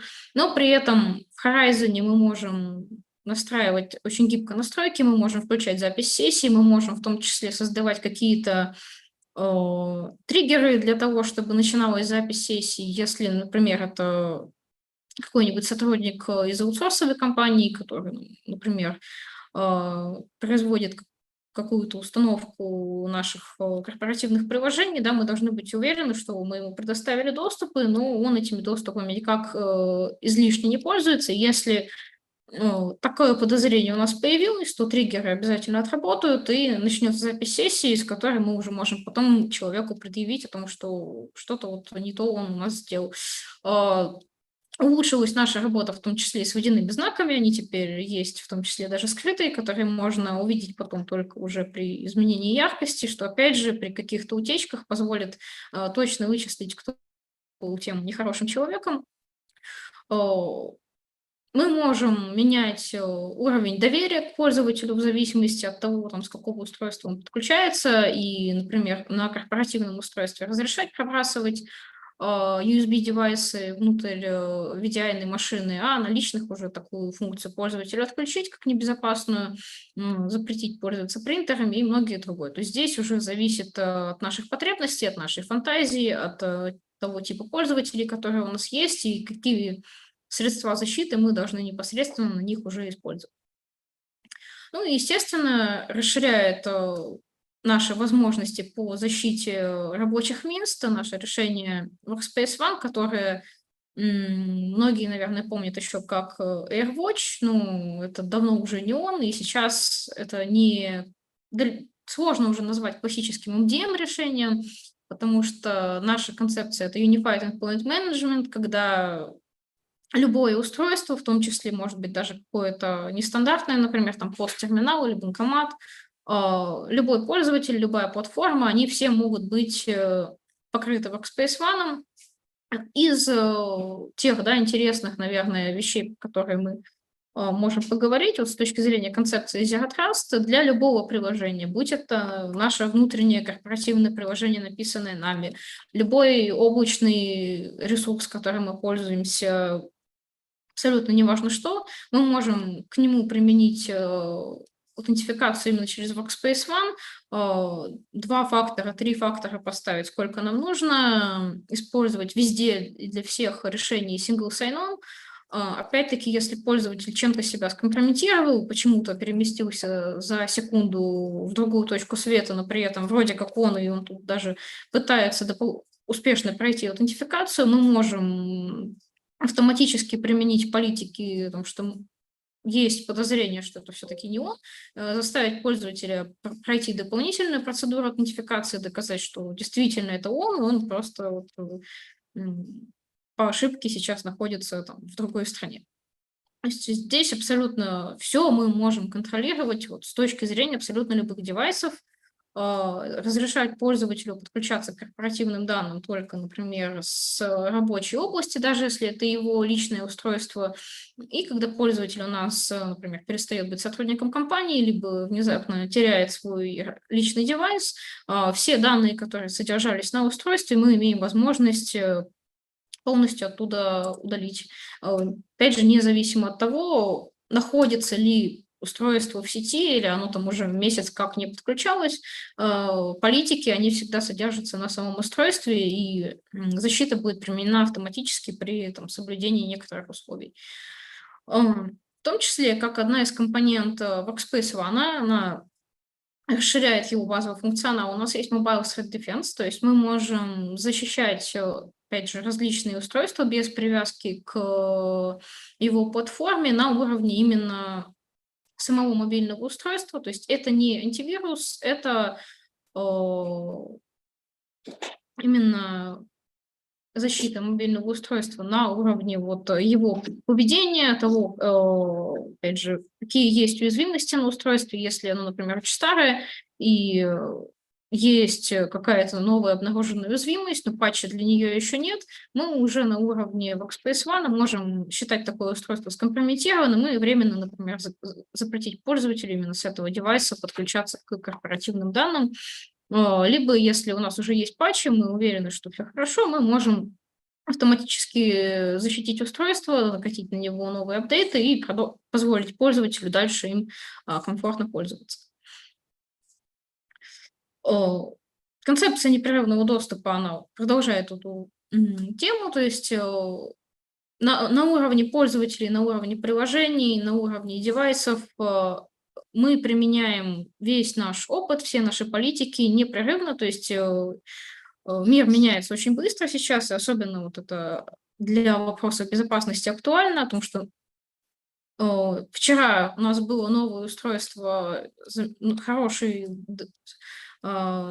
добросовестный сотрудник, но все может меняться, у него может что-то случиться с его устройством, он может там с публичного Wi-Fi неудачно подключиться, уже себе как-то скомпрометировать, и мы должны иметь возможность на лету отреагировать на то, что было подключение с публичного Wi-Fi, давайте-ка проверим, куда ходило устройство, ага, оно там уже вот чем-то заражено, все, мы его полностью изолируем, будем ждать там, когда у нас появится возможность как-то его защитить, либо на лету опять-таки удалить зловреды с устройства и дальше продолжить комфортную работу. То есть оценка риска, она должна происходить и производится вот стеком наших решений непрерывно. От оценки самого устройства еще там на этапе его включения в заэнролленные устройства компании, так и на уровне типов пользователей, того, куда они должны подключаться, какое нормальное для них поведение. Там, если у нас рядовой сотрудник колл-центра почему-то со своего устройства начал выполнять какие-то PowerShell-скрипты, скорее всего, у нас уже начнется подозрение о том, что что-то с этим сотрудником не так, и такое устройство лучше, опять-таки, в нашей компании изолировать. Если есть проблемы с аутентификацией, если есть какие-то иные сомнения, мы должны быть все иметь возможность анализировать и, соответственно, на лету менять наши отношения к устройствам и ни на секунду не нарушать уровень защиты, который вот нам для обеспечения нашего комфорта нужен. Вот вторая тема, о которой я бы в рамках этого топика хотела поговорить, это еще один такой мировой тренд о том, что пароли устаревают, и, в принципе, аутентификация по паролям – это очень большая проблема. И на основе той же статистики по миру, да, большинство утечек данных происходит именно вот с таких классических систем, где пользователь по логину и паролю заходит, всегда с этим что-нибудь потом случается. Либо пароли забываются, либо они записываются на листочек, либо они передаются третьим лицам, либо вовсе не являются достаточно безопасными и приводят также к тому, что такого пользователя легко взломать, и через него компания может иметь большие-большие риски. То есть от этого нужно отходить, и с помощью Workspace ONE, да, можно использовать абсолютно любые элементы защиты, которые мы можем только себе представить в этом мире, то есть любые способы аутентификации, там, от самых примитивных, да, до самых современных. Ну, наверное, самые лучшие, конечно, сейчас это, например, использование тех же сертификатов, поскольку они достаточно надежны и достаточно там, не трудоемкие во внедрении там, в пул наших инструментов безопасности. То есть на уровне Workspace ONE, да, мы можем для любых, повторяю, приложений, то есть неважно, поддерживает ли оно такие функции изначально или нет, мы можем любой способ аутентификации использовать для того, чтобы предоставить доступ пользователю к этому приложению. Вот. И резюмируя, да, то есть как выглядит наш vision с точки зрения обеспечения вот современных рабочих мест, это использование компонентов Workspace ONE для предоставления доступа пользователям на уровне аксесса. Это Workspace ONE VM и все, что касается контроля любых девайсов на любых платформах. То есть поддерживаются даже не самые стандартные, там, например, образы Linux-систем, но насколько, в принципе, мы можем там работать с их базовыми пакетами, уже от этого уровня мы будем наращивать тот уровень управления устройством, который мы можем обеспечить. Если это там более классические устройства, то здесь возможности практически максимальны. И опять же, для любого зоопарка оборудования и операционных систем все это будет производиться из одной консоли применением максимально возможных политик в зависимости от того, там, какой функционал, в принципе, поддерживается устройством. И когда нам нужно не только контролировать там, устройство базово, но еще и повысить их уровень защиты на предмет анализа поведения самого устройства, да, мы можем использовать Workspace ONE Intelligence для расширения наших возможностей. Все это позволяет нам максимально безопасно подключаться абсолютно к чему угодно, к любым корпоративным и публичным сервисам, с личных и с корпоративных девайсов. Ну и когда у нас к этому всему добавляется еще и VDI, да, а если это еще и VDI, например, с NSX, где мы можем еще обеспечить микросегментирование наших, в том числе VDI-ных сессий, то здесь мы можем быть абсолютно уверены о том, что у нас со всех сторон, насколько это физически возможно, наши рабочие места, они от многих-многих типов угроз защищены. Ну, естественно, не забываем, да, о том, что для VDI также еще хорошо использовать антивирусы. У нас они также в портфеле есть, но о них мы сегодня, наверное, для многих удивительно говорить не будем. Но, опять же, можно использовать не только там, наш разрабатываемый антивирус, но и любые другие. То есть здесь, опять же, каждая компонента, она имеет достаточно широкими возможностями API, высокий уровень интеграции с многими другими распространенными в мире решениями, поэтому здесь нет какого-то ограничения о том, что вот только так мы можем себе это все организовывать или иначе. То есть Workspace ONE не обязательно использовать с Horizon не обязательно использовать с Workspace ONE. Компоненты Workspace ONE также могут приобретаться отдельно, потребляться и тот, и другой могут как из облака, так и из кода нашей компании. То есть здесь абсолютно все гибко и нигде нас не ограничивает. Коллеги, также минутку возьму перерыва и можем перейти к третьей теме. Она у нас такая будет более общая.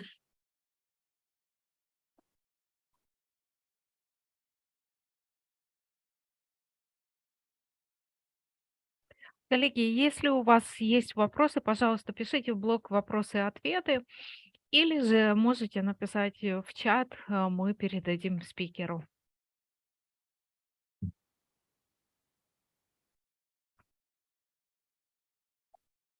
Вот, ну, если до этого момента вопросов не было, то, я думаю, после этой темы они обязательно появятся, поскольку, как мы говорили в адженде, немножко хотелось бы поговорить там не только о наших видении в безопасности, но о том вообще, какое видение есть у компании относительно будущего и развития, в том числе самых вот наших базовых продуктов, это vSphere и vSANA, думаю, с многими вы знакомы, как минимум с vSphere это уж точно, и здесь у нас есть множество изменений, с которыми хотелось бы поделиться.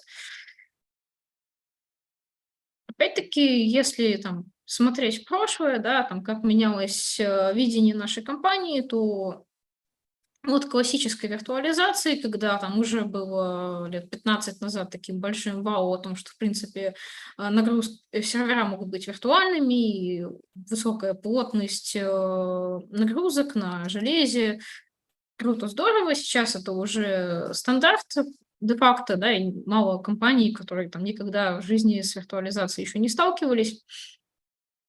Но лет 5 назад мы уже начали говорить о том, что даже, наверное, больше, лет 7, про концепцию из DDC, о том, что у нас должна быть гиперконвергенция, о том, что иметь разрозненный парк железа в своем ЦОДе это не очень удобно и ведет, опять же, к рискам, в том числе как с точки зрения безопасности, так и с точки зрения, в принципе, управления всей инфраструктурой. И концепция из DDC, да, она нам позволяет вот от этого всего уйти к гомогенной структуре, где у нас есть только сервера, они абсолютно взаимозаменяемые, мы можем их выкидывать диски, у нас нет ни рейдов, ничего. NSX позволяет, опять же, сделать максимально гибкой, управляемой тоже сеть, и вот это то, о чем мы говорили ранее. О чем мы говорим сейчас? О том, что как бы мир не стоит на месте, и мало у кого сейчас остались нагрузки только собственные. Большое количество компаний используют и облака, как минимум для, опять же, своих приложений, потому что мы должны обеспечивать их безопасность и доступность из любой точки мира. И это заставляет меняться в том числе и саму vSphere, потому что облачный подход, потребление на уровне pay-as-you-go, максимальная экономия ресурсов, максимально практичное их использование, они в том числе вот накладывают отпечаток на то, о том, что подход к самой vSphere тоже должен у нас меняться, чтобы везде была та же вот унифицированность, к которой мы уже привыкли там на более ранних этапах. И чего с этой точки зрения, да, нам бы хотелось получить? Какую-то удобную, опять же, централизованную платформу, с которой мы могли бы управлять всеми нашими нагрузками, связанными с VMware, иметь возможность переносить эти нагрузки между различными средами, как облачными, так и он-премными, управлять нашими центрами и использовать непрерывно также возможность использования там, нагрузок в гиперскейлерах. Поэтому мы говорим о том, что vSphere тоже должна, наверное, стать чуточку облачнее, чем была до этого.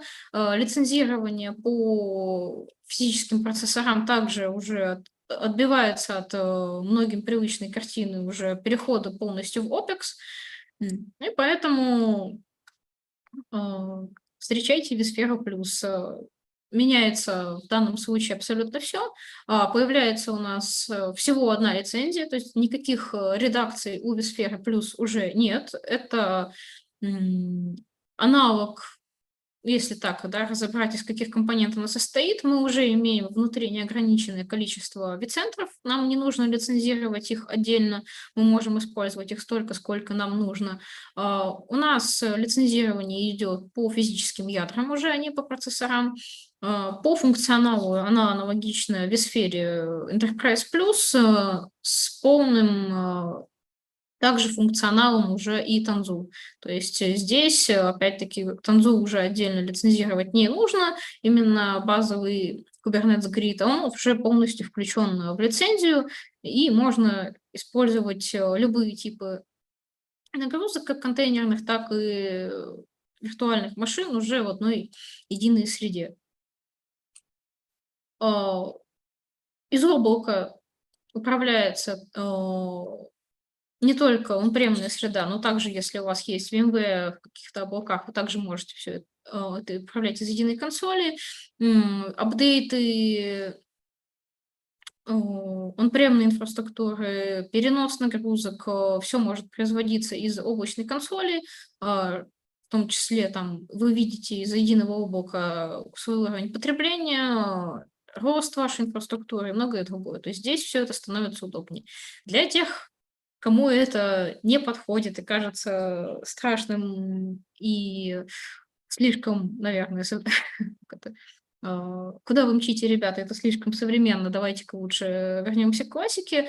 Вот эта вот облачная консоль, она может быть опционально как бы отсутствовать, и это тогда у нас редакция vSphere плюс Disconnected, у которой вот этой облачной части нет, но есть большое ограничение о том, что мы должны нашей облачной сферой и классической управлять с помощью разных эпицентров, поскольку там, с точки зрения лицензирования такая вот облачная подписка и классическая схема с ключами, она несовместима, поэтому здесь должно быть либо все унифицировано в том или в другом ключе, либо вот использоваться два менеджмента. Это, к сожалению, не очень удобно, но я думаю, когда-нибудь в будущем, может быть, это все опять-таки поменяется.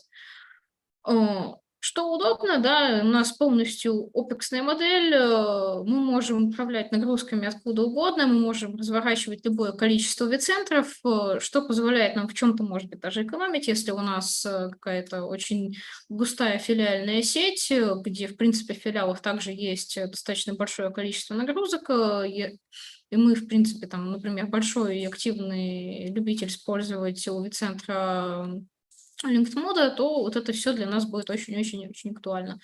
С точки зрения лицензирования, здесь есть небольшой нюанс о том, что если в процессоре у нас меньше 16 ядер, например, 12, то мы должны использовать в любом случае лицензируем его как 16-ядерный, 16 к 16 будет лицензироваться уже спокойно, и если у нас процессор 20-ядерный, то, естественно, мы должны покрыть лицензией все 20 ядер. Соответственно, если у нас два 12-ядерных процессора, то лицензировать мы должны 32 ядра. Звучит не очень, но, к сожалению, это так выглядит. И плюс я уже уверена, что у нас достаточно современные железо многих уже, и 12-ядерных процессоров я на самом деле уже давно-давно не видел. Так что это большой проблемой стать не должно.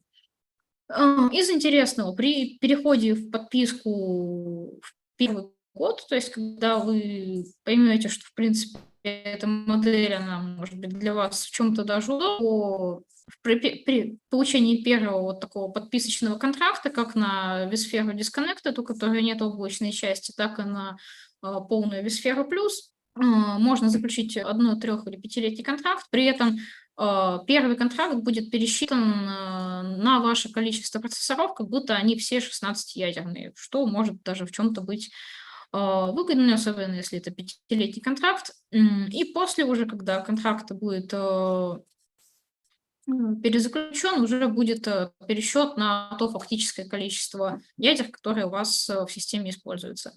Опять-таки, в случае с облачной сферой она также считает непосредственно то количество ядер, которое есть фактически в системе, и в зависимости от этого может пересчитывать ту конечную стоимость, которая у нас в течение года получится.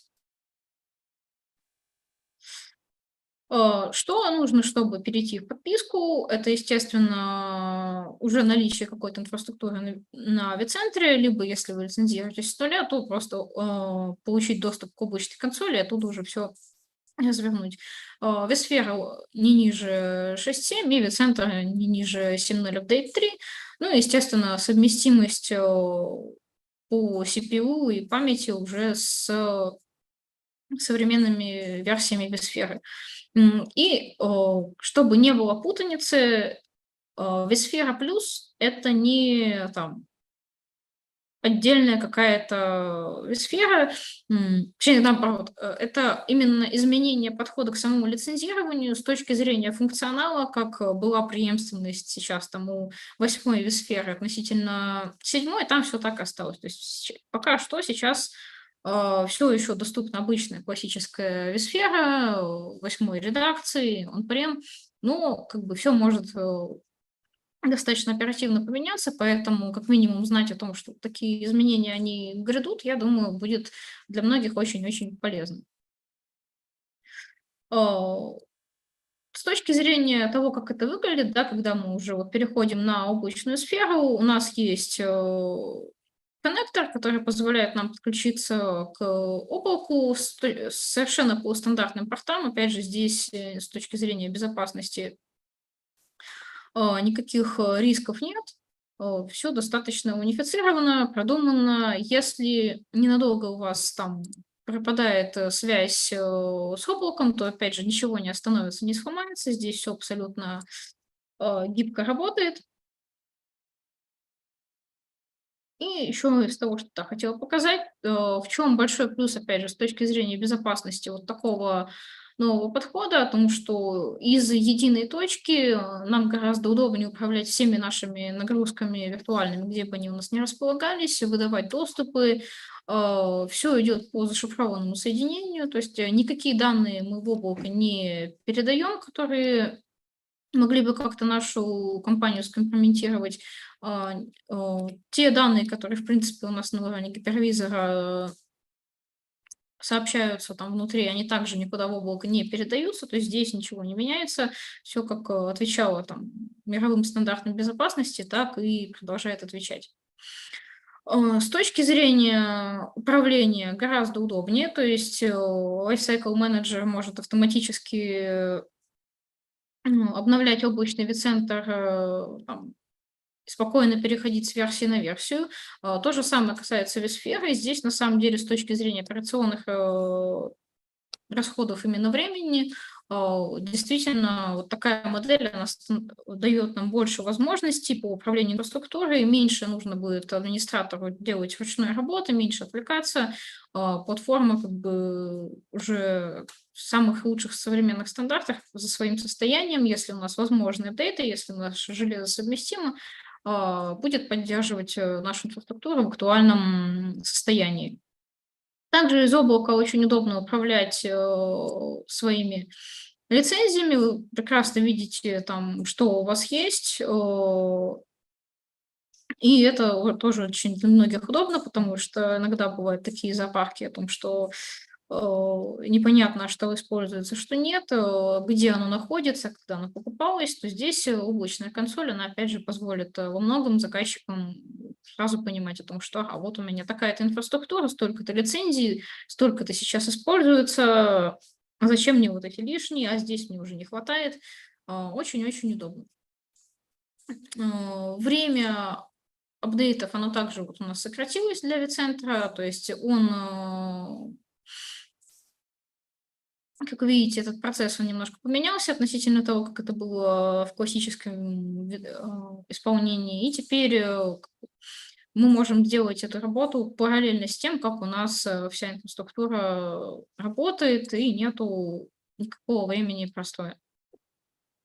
То же самое касается и vSAN, что логично, так как он является частью самого гипервизора. Он также может теперь лицензироваться по подписке вместе с vSphere, соответственно, если у нас vSAN плюс используется, то vSphere уже тоже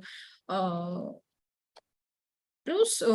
Также поддерживается вот гибкая модель о том, что где бы у нас как не располагались нагрузки, мы можем всем этим управлять.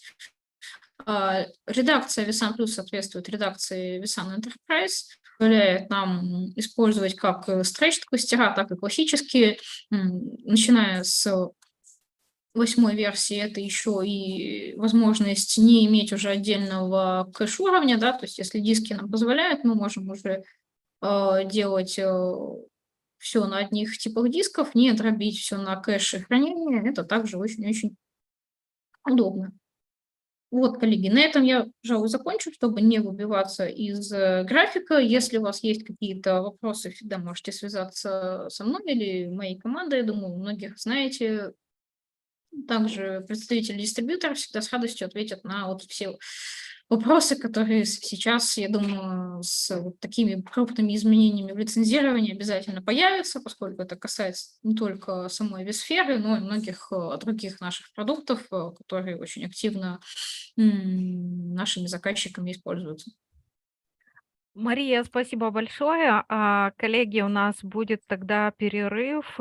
Если есть вопросы, вы, пожалуйста, пишите, и мы возвращаемся к нашему форуму в 11:05 по времени в Киеве.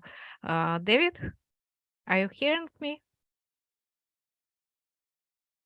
Yes, I can hear you. And Yeah, thank you. thanks, Maria, a lot. Thank you too. If anyone of the audience has questions to her, you can meet her in the afternoon. You can set up a meeting. Okay, thank you. Just follow the link in the chat window, and yeah, we'll have now a break until, as you just heard, until 5 minutes past 11. So anyone can grab a coffee or some refreshments, and then we are right back in 15 minutes from now. Thanks. Bye.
Hello, Piotr. Can you hear me?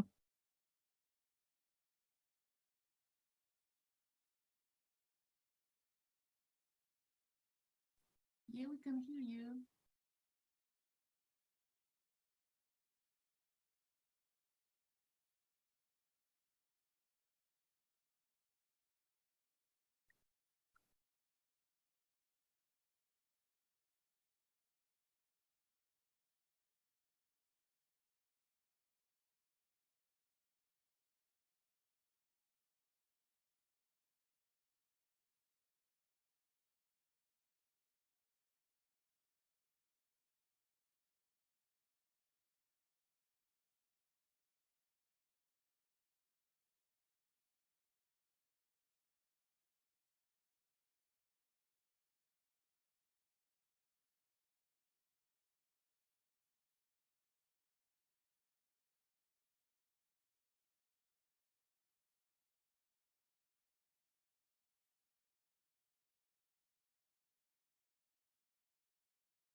We have 2 minutes to the start, Piotr.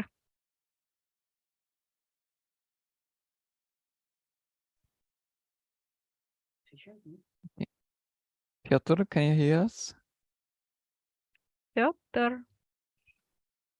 Hello, yes, I can hear you. Oh, Okay. okay. Thank you. Thanks a lot. Up next in 2 minutes is Sycope presentation. Piotr will present the platform service.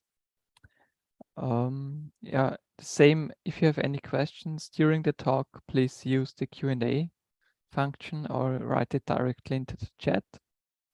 We will then answer it at the end of his session, so in the last 5 minutes or so. Piotr, one information for you. If you have a look on the chat, I will Yeah, I see. give you I see the chat. Yes. some time reminders so that you know that you have how many minutes you have left. Okay, great.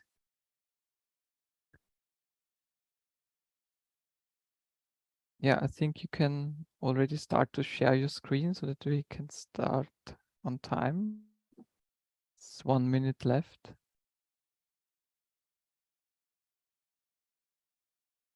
Give me a second.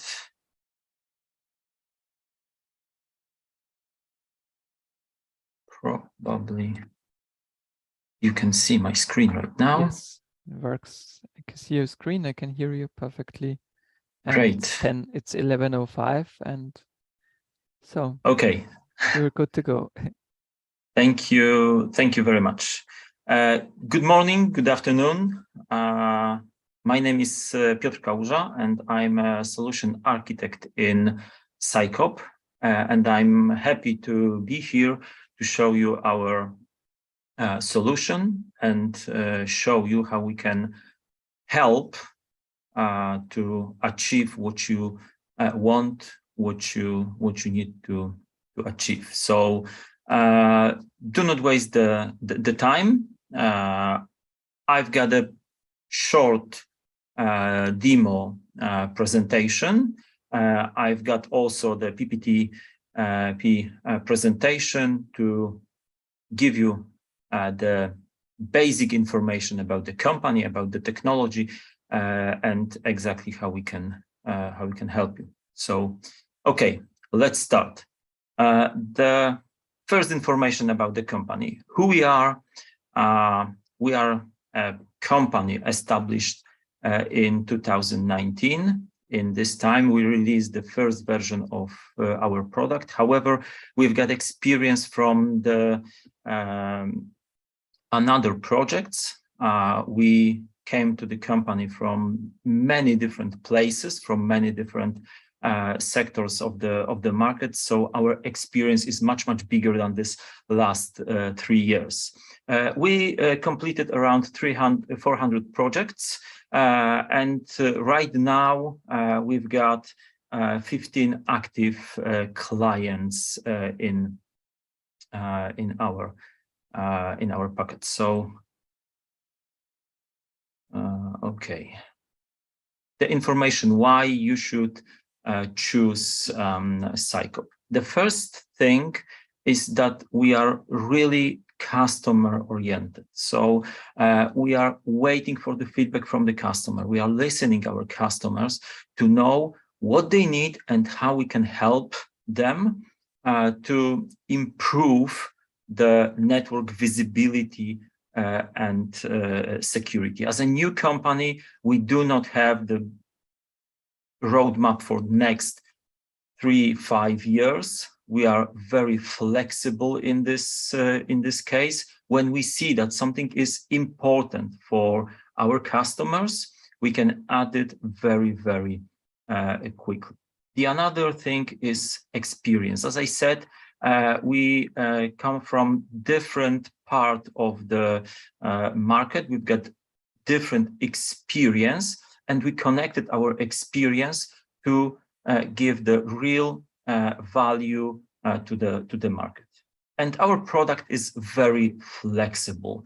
As I show you during the presentation, we've got many predefined views, rules, but also you can create your own based on our views or rules, or you can create your own views or rules just from the scratch. So it's very flexible approach. You can do exactly what we did preparing the views in the product. So it's flexible, it's fully customized. Where we are, our main office is in Poland, in Warsaw. However, we've got also offices in Czech Republic and in Germany. For now, we are visible especially in the CE market, but we are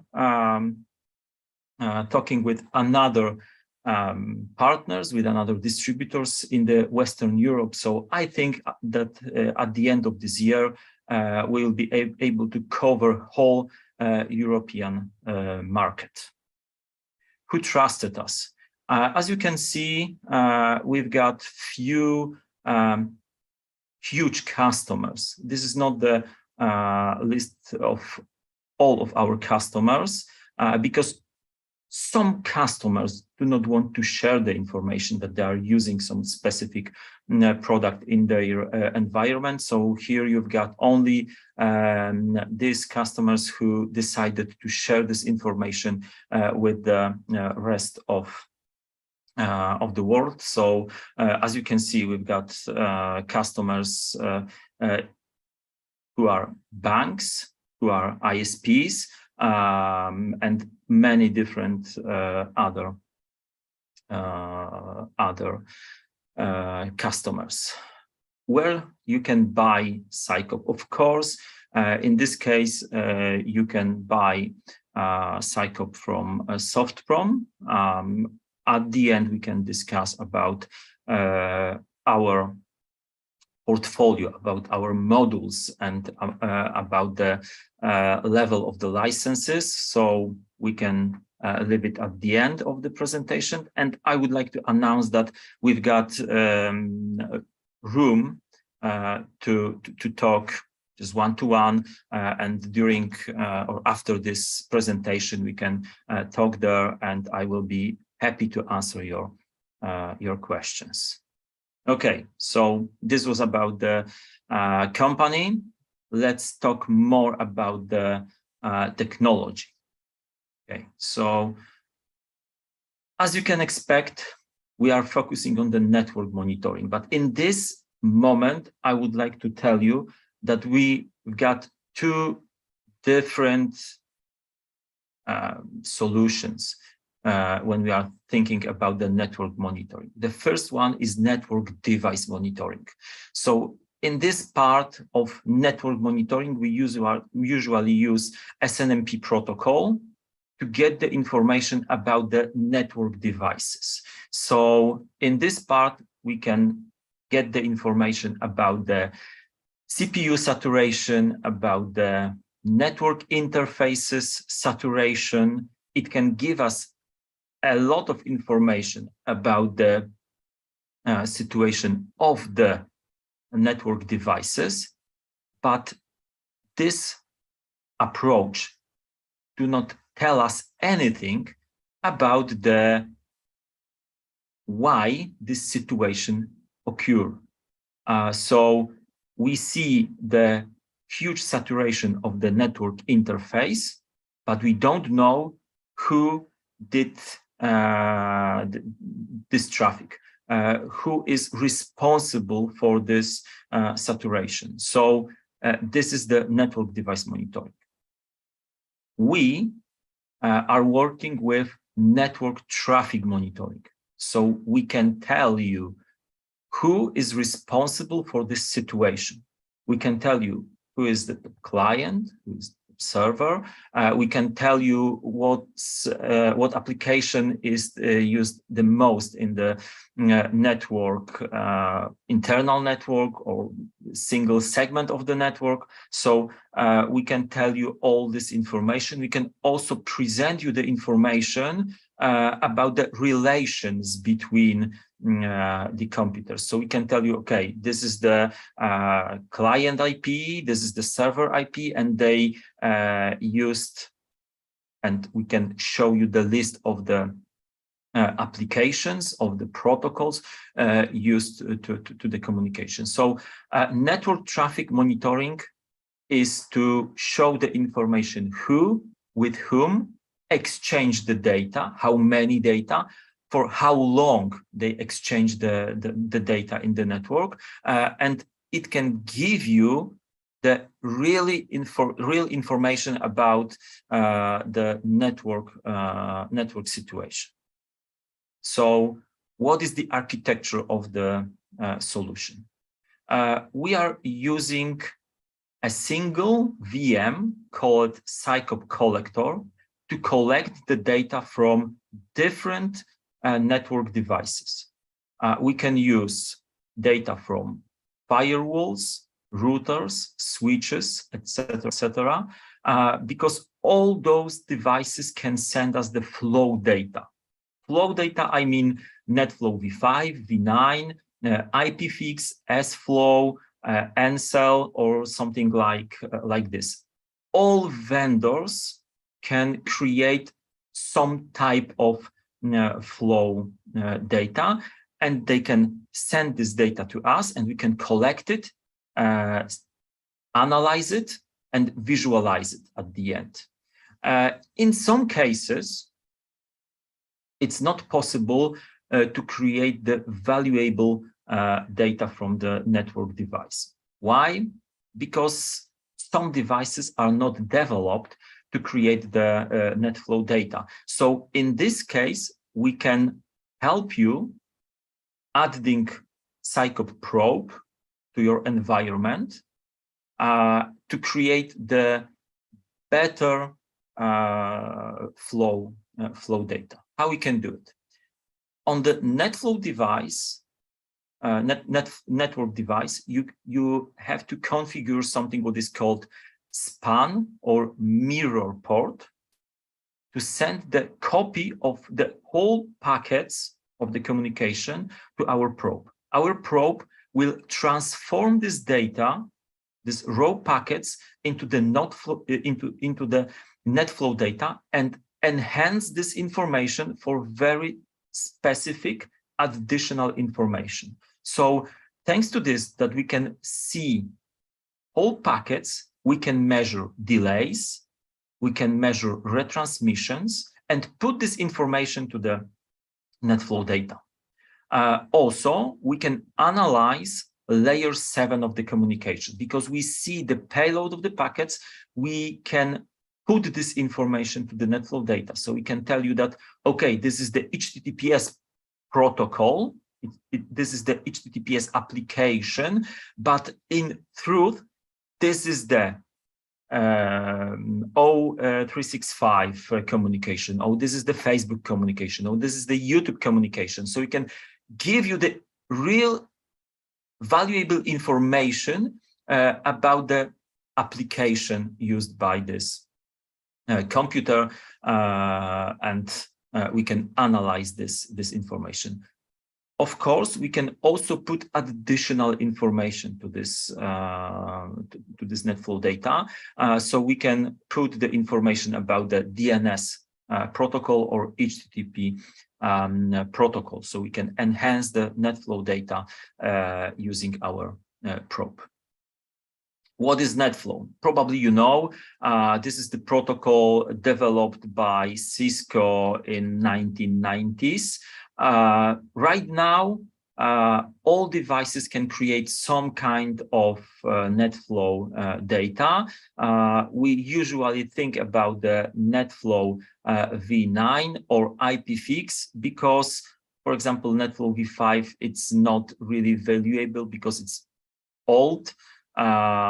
So it cannot analyze IPv6, for example. So the newer version is better version for us. So we can analyze NetFlow v5, but we recommend to use NetFlow v9 or IPFix. We do not talk anything more about the NetFlow. It's not the part of this presentation. Okay, when we receive the NetFlow data, we can collect it, of course, and we can analyze this data in our solution. So we've got three models to analyze the data. The first, the obligatory model is visibility. You cannot buy collector without visibility model. So this is the main model of our product. In this model, you can see the statistics of the traffic. You can see the details of the traffic. You can analyze the traffic saved by collector. During the presentation, I will show you this on the real environment, on the real device. The next model is performance model. This model needs the probe, because probe can measure the delays, can measure the retransmissions, and the performance model can show you this information on the dashboards or in the report. So in the performance model, we can analyze the delays, we can analyze the retransmissions, and tell you that, okay, probably this is the place which is responsible for the slow network response. The last model is security. In the security model, we analyze the NetFlow data to find some patterns and to recognize the unwanted behavior in the network.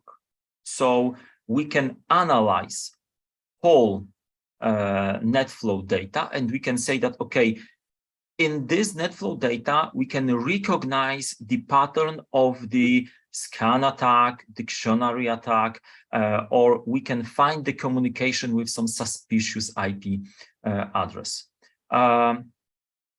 Security model is very, very important for the SOC teams, for security persons.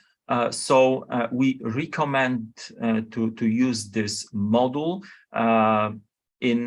together with the visibility and performance, because right now it's hard to say that we don't need the information about the security situation in the network. So we recommend to use the security model with visibility and performance. However, you can recognize it as a security, as a separate model. Okay, so for now, I prepared the use cases to show you how we can use our product to help you achieve what you need. So at the beginning, visibility and performance. Okay. The first thing is compliance.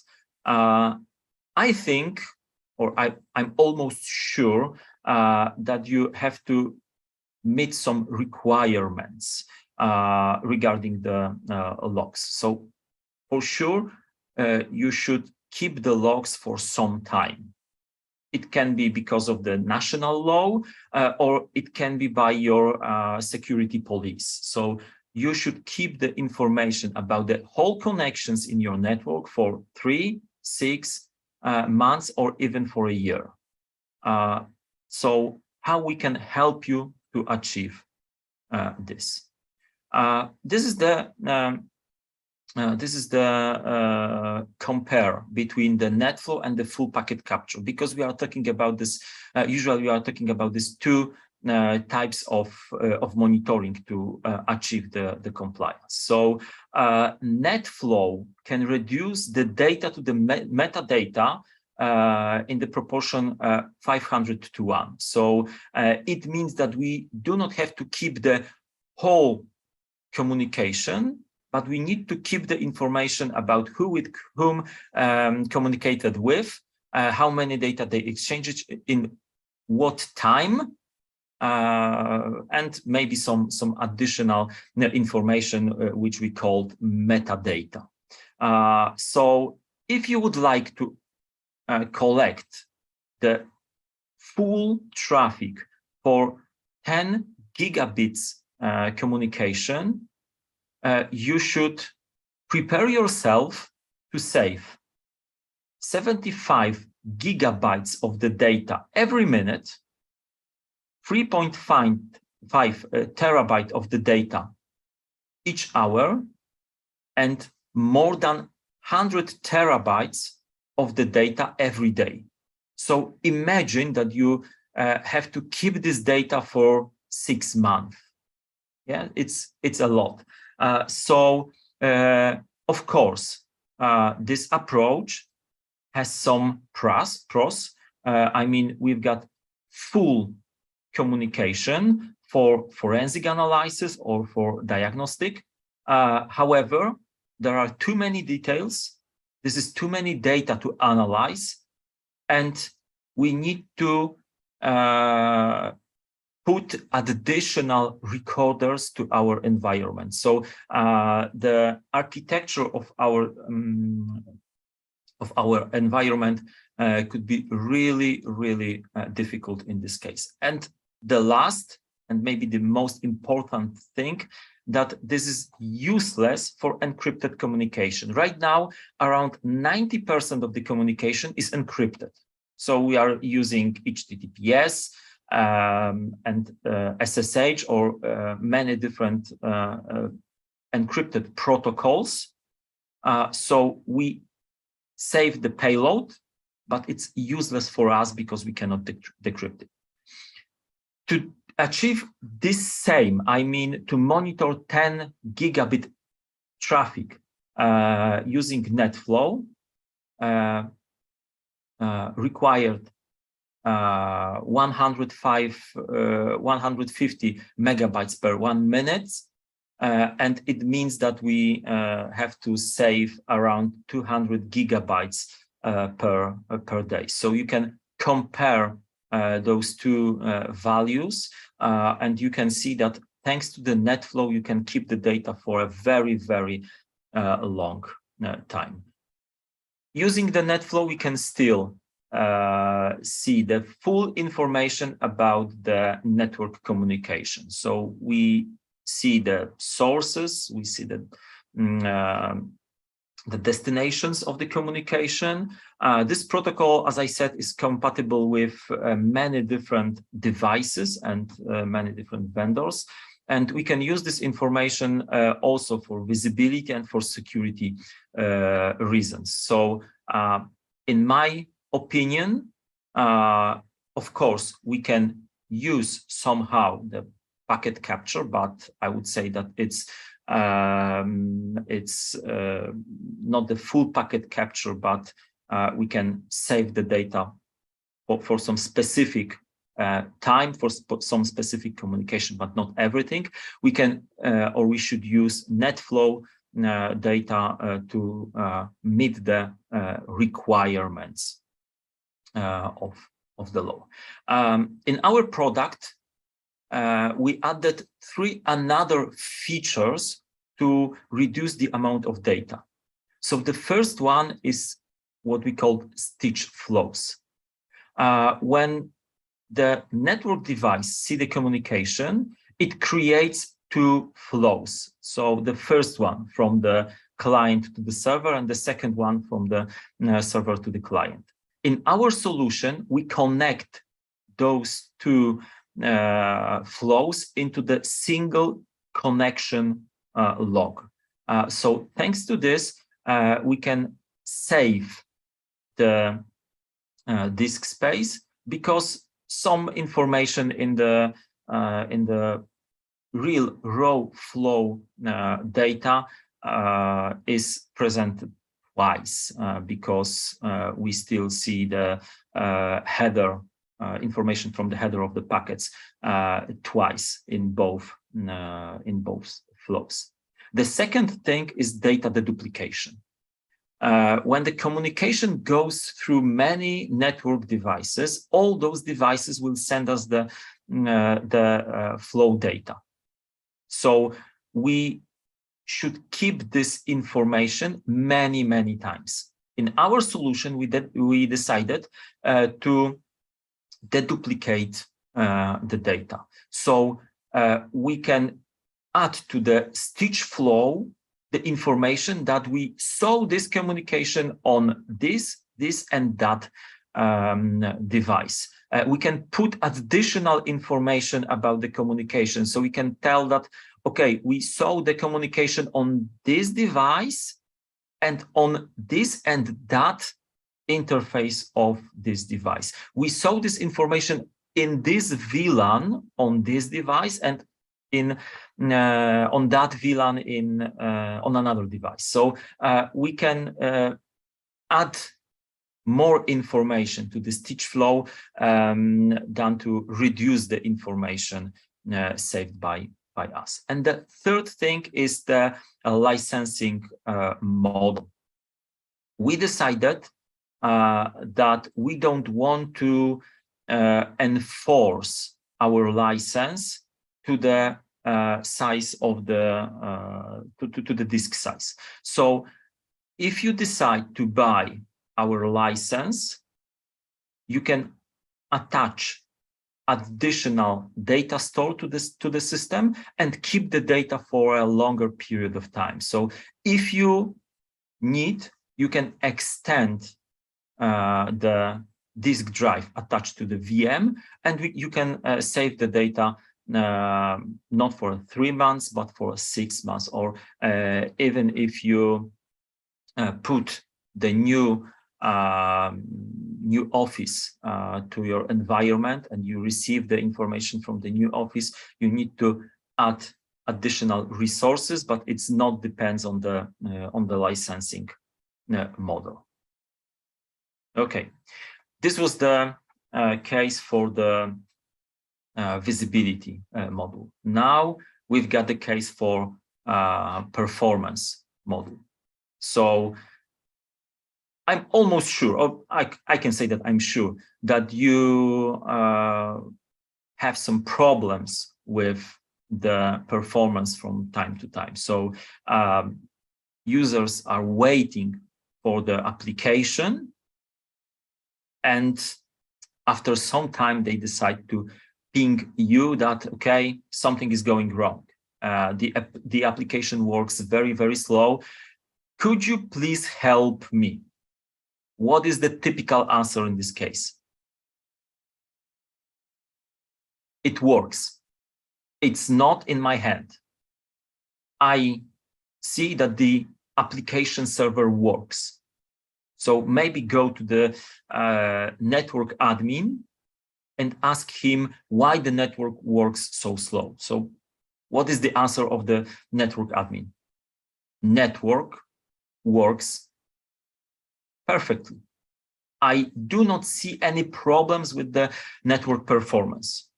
Go to the guys from the applications. So what is the outcome of this situation? The user is angry because he or she cannot work and he or she doesn't know how to find where is the real problem. So we can help you in this case measuring the values like server network time, client network time, and the application initial response time. So in this case, we can measure the delays between the packets in the communication, and we can tell you that, okay, this is the problem with the application because the initial communication between the client and the server looks good, but the response, the first response of the application looks terrible. We are waiting for a very long time for the response. Or maybe this is not a problem with the performance itself. Maybe this is a problem with some retransmissions. So we can measure how many bytes and packets were retransmitted in the network. And thanks to this, we can solve some problems. In the specific situation, I saw that around 20% of the packages in the network were retransmitted because of some broken cable or broken network interface in the device. So definitely this is necessary to measure all those information in the system to get to know where is the issue. Okay, this is the place where I can show you the demo. Okay, so as you can see, we are in the real system. At the beginning, I would say that on the left side, you've got the typical menu with some typical information about the favorite dashboards.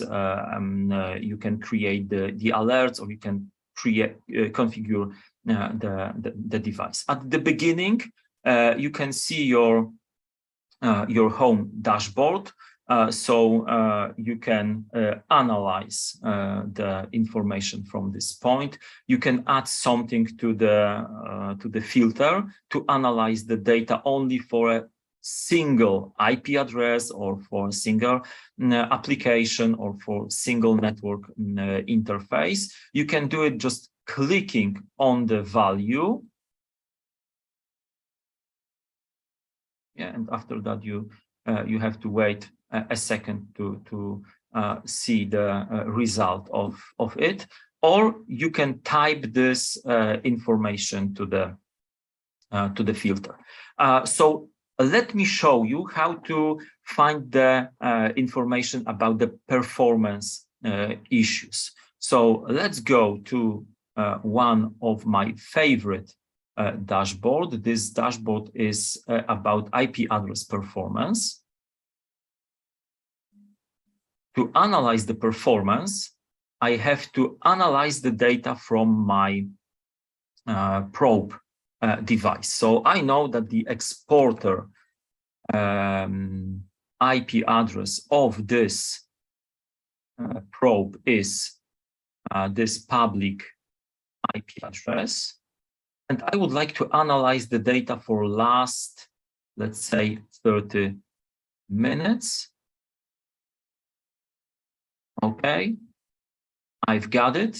And here I can see the information about the client network time. I see the information about the server network time, and I can see the information about the initial server response time. I can analyze this information for a single IP address. So I can put this address to the filter once again, clicking on it. And after few seconds, I can see the statistics only for this single IP address. Of course, I can analyze this data from this point, I mean, using the widgets and dashboards, but also I can go to the table and find the communications, the connections for which the number of retransmission was the highest, or the client network time was the highest. So I can find the single log line to analyze this situation. I can do it this way. I can also analyze the full information for this communication using the raw data. I can analyze this communication. I can find the details about this communication. So as you can see, the metadata in the NetFlow means that we can save a lot of important information about this, this communication, not only informations from the header of the packets, but also informations from the layer 7 or additional information connected with the performance. From this point, you can also analyze the statistics. So you can click on the statistics button and you can analyze the information, the statistics for this communications. Of course, right now I'm using some filters, so I do not see the whole data. I can analyze only the data which meets the filter in my search bar. Working with the products looks exactly this way. Okay, this is the end of this first presentation. Right now, let's go to the security module and try to answer the question: do we need the security module in our network environment? You probably know the multi-layer security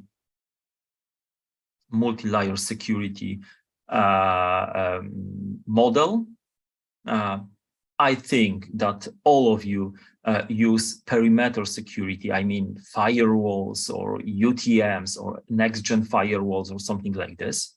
I'm almost sure that all of you are using endpoint securities. I mean, antivirus product or some security applications installed on the workstations. But I'm not sure that you are using network security. So for now, you've got informations from the firewalls, you've got the information from the endpoints, but you don't know what is going on in the internal network. So not all the traffic is visible by the firewall.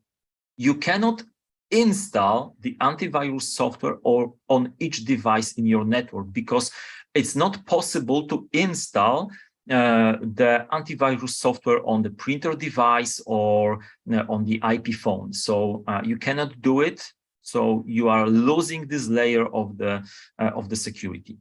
Using the network security, you see whole communication between the hosts in your network. So you can see the information for device like printer devices, like IP phones, or for OT devices. So I would say that Sycope can be another brick in your firewall in your network.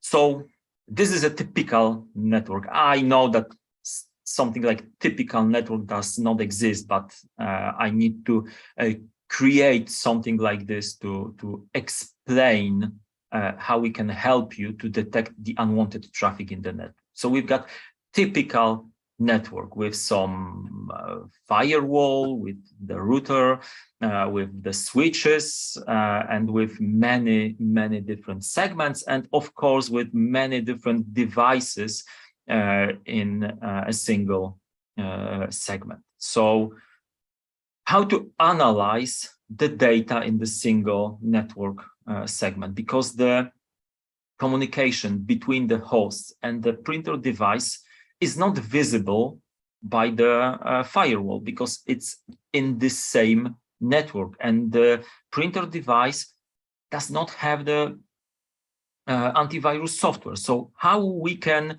analyze this communication, how we can detect the unwanted traffic? Of course, getting the information from the network switch and analyze it in our model. So what we can detect using this information? Of course, the attacks known as a network reconnaissance. So it could be port scan, vulnerability scan. It can be another phase of the attack. So it can be a password cracking or data collecting and data exfiltration.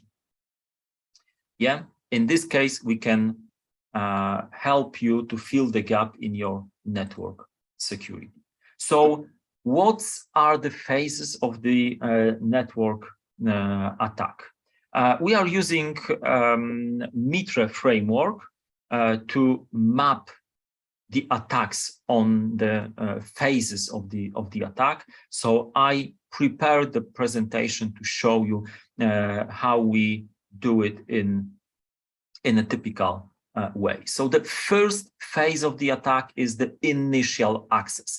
In this moment, the victim usually receives some email or something, or some message on the messenger or something like this, to click on the link or to download the attachment and to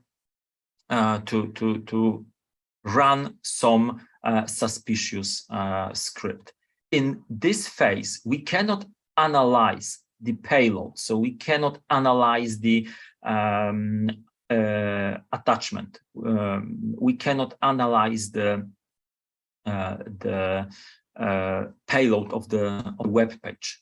However, we can see the communication with the suspicious IP address, and we can raise the alert in this phase. We are not the best solution in this phase, but we can raise the alert when we see some suspicious communication with the suspicious IP address.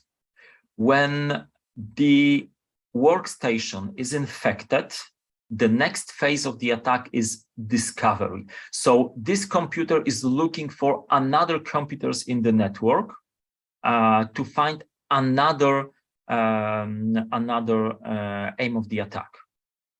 This phase is in the internal network. So this phase is invisible for the firewall, because everything is going on in the single segment of the network. We can detect many different types of the attack in this phase. It can be a scan, I mean horizontal scan or vertical scan. We can find the information about the suspicious activity in the network. We can detect the abnormal number of connections in the network to say, hey, something going wrong in this network segment.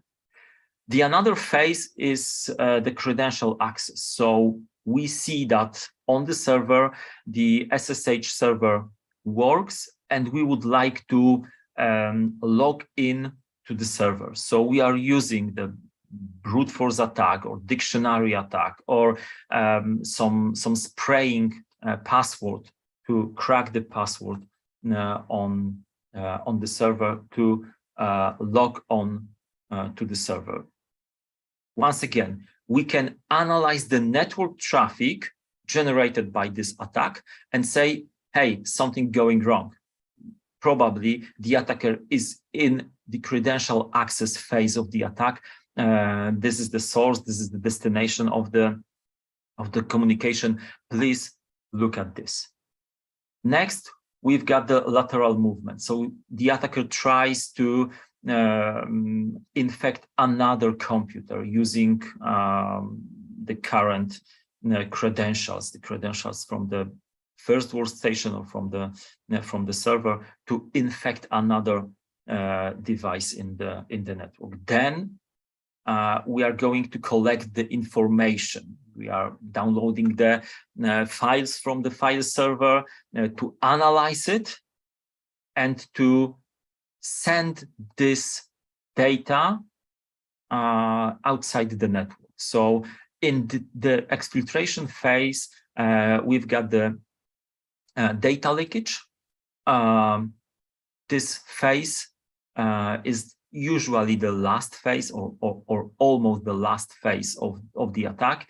And this is another phase when the firewall can detect unwanted traffic. So the communication between the initial access and exfiltration is invisible for the firewall, but it's visible for us because we can analyze the communication inside the network. So some time ago I prepared the attack on my network. So I would like to show you how I can analyze this attack.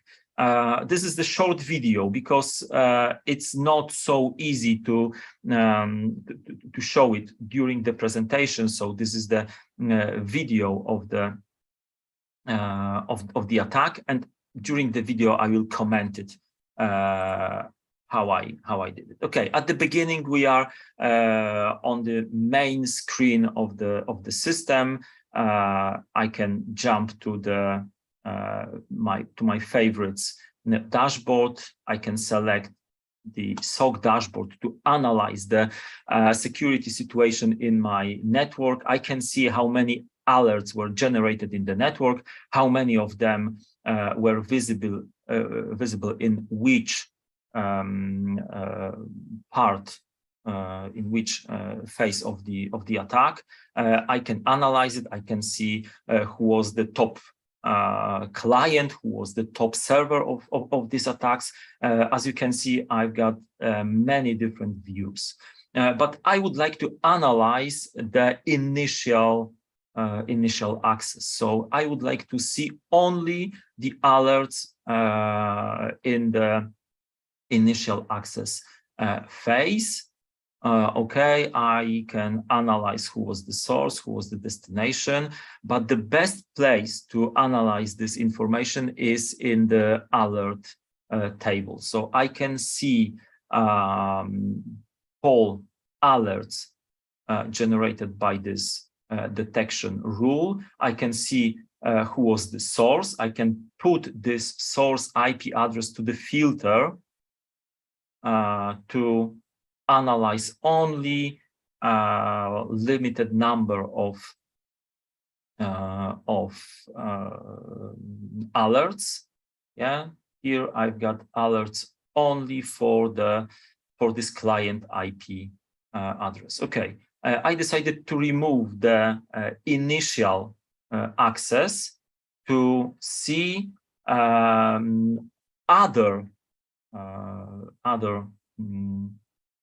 alerts detected for this IP address. So I realized that this host generated also the horizontal scan. I see the brute force attack on port SSH. So I can expect that the attacker tries to crack the password to the SSH server. Then I see the alert called high data transfer. So I can expect that the previous phase of the attack was successful, and now I've got the access to the data, and I can download the data from the server to analyze this information. And after that, I can jump to the raw data to analyze the flows, which can show me the information about the communication.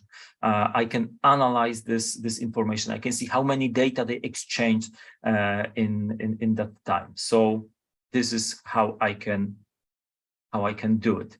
Once again, I decided to remove the server IP address to see maybe another phase of the attack. Yeah, and I saw that I detected the communication with some external IP address. The alert is called high data transfer, but from internal to external. So I can expect that this is the communication. This is communication with the host in the internet. I can see how many data they exchange on which protocol. As you can see, it's 443, so it is HTTPS. So this data is encrypted, so I cannot analyze it without decryption. So in this case, the full packet capture is useless because I've got a lot of data, but this data is encrypted and it's useless for me. At the end, I realized that the client IP address right now is used by a crypto mining network. I can see that this host communicate with some crypto mining network. I can analyze this data. Maybe I should block this communication on the firewall to avoid the another communication with this IP address. Okay, let's jump to another slide.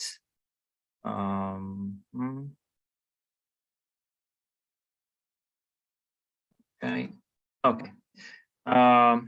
This is the summary of my presentation. I see that I'm exactly on the time. So the short summary, what you can get when you decide to use Sycope in your network. All data in a single place. So all the information about the network communication are visible on a single console. We can give you a pre-sales and post-sales support, so we can support you during the whole product life cycle in your network. Value from day one, I mean the configuration is really simple. During the POC, we usually need around 1.5 to 2 hours to run the collector to get the information from the network devices and to start analyzing the data. And what I said at the beginning of the presentation, I will say also at the end of the presentation, that the easy customization. So you can filter the data as you want. You can create the views as you want. You can create the detection rules as you want. Of course, you can use our own, but you can also create your detection rules. Thank you very much for your time. You can ping me via email to ask for something. Of course, I'm also available for you to answer your questions. Thank you very much for your time. Have a nice rest of the day. Have a nice rest of the week, and I hope to see you soon. Thank you very much, Piotr. We indeed have one question, which Two questions. Two questions. Yeah. So the first question is if Sycope has any kind of killer feature that separates you or that distinguishes you from other competitors. And the second one is why is Sycope better than Zabbix? Okay, so maybe at the beginning I will answer for the second question because it's really easy. Zabbix is solution. I would say that we are not competitors at all because Zabbix focusing on the network device monitoring part of the network monitoring, while we are focusing on the network traffic monitoring. So we are not the competitors. I would say that both solutions are compliant. So this is the answer. It's hard to say that one solution is better than another one because both of them are for something else. Regarding the second or the first question about the killer feature, most of the solutions on the market which are analyzing the net flow are very similar. I would say that for some of them the real difference is between the white and black interface. So they are very similar. I would say that for us the real killer features are, because it's not the single feature, we've got 2 or 3 really key features on the market. The first one is the stitch flow and the deduplication. So we can save a lot of information on this same disk size. Comparing our solution to another one which do not use the deduplication and do not use the stitch flow, means that we can save around 50% of the data storage. The another one is the performance of our system. As you saw during the presentation, I was able to analyze the data without any delays. I just clicking, and after 1, 2, 3 seconds, I saw the information on the dashboard. So this is a very fast interface and data analysis. And the third one, this is especially for the security module, this is the licensing approach, because we are using the same performance for visibility, performance, and the security module. So the licensing is very easy, and we can analyze the security alerts with the full performance. I mean 30, 60, 120, and 250,000 flows per second. We can analyze it in the full performance in the network. Of course, if you would like to analyze more data, you have to attach more resources to the VM, but we are doing everything with the full performance, while the other products on the market cannot do it this way, because usually the performance of the visibility module is 2 or 3 times higher than the performance of the security module. For us, everything is on this same level. Okay, thanks a lot for this, for the detailed answer. I think we don't have any other questions, at least not at the moment.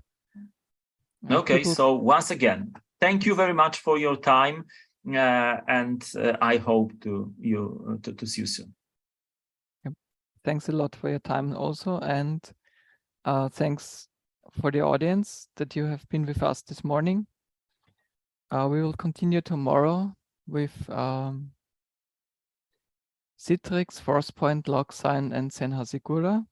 We'll start again at 9 o'clock Kiev time, and we would be happy to see you then tomorrow morning. Have a good afternoon, a good evening, and if you want to book any meetings with our vendors, please follow the links that you find on the website of this event or here in chat. Thanks and goodbye. Thank you very much. Goodbye.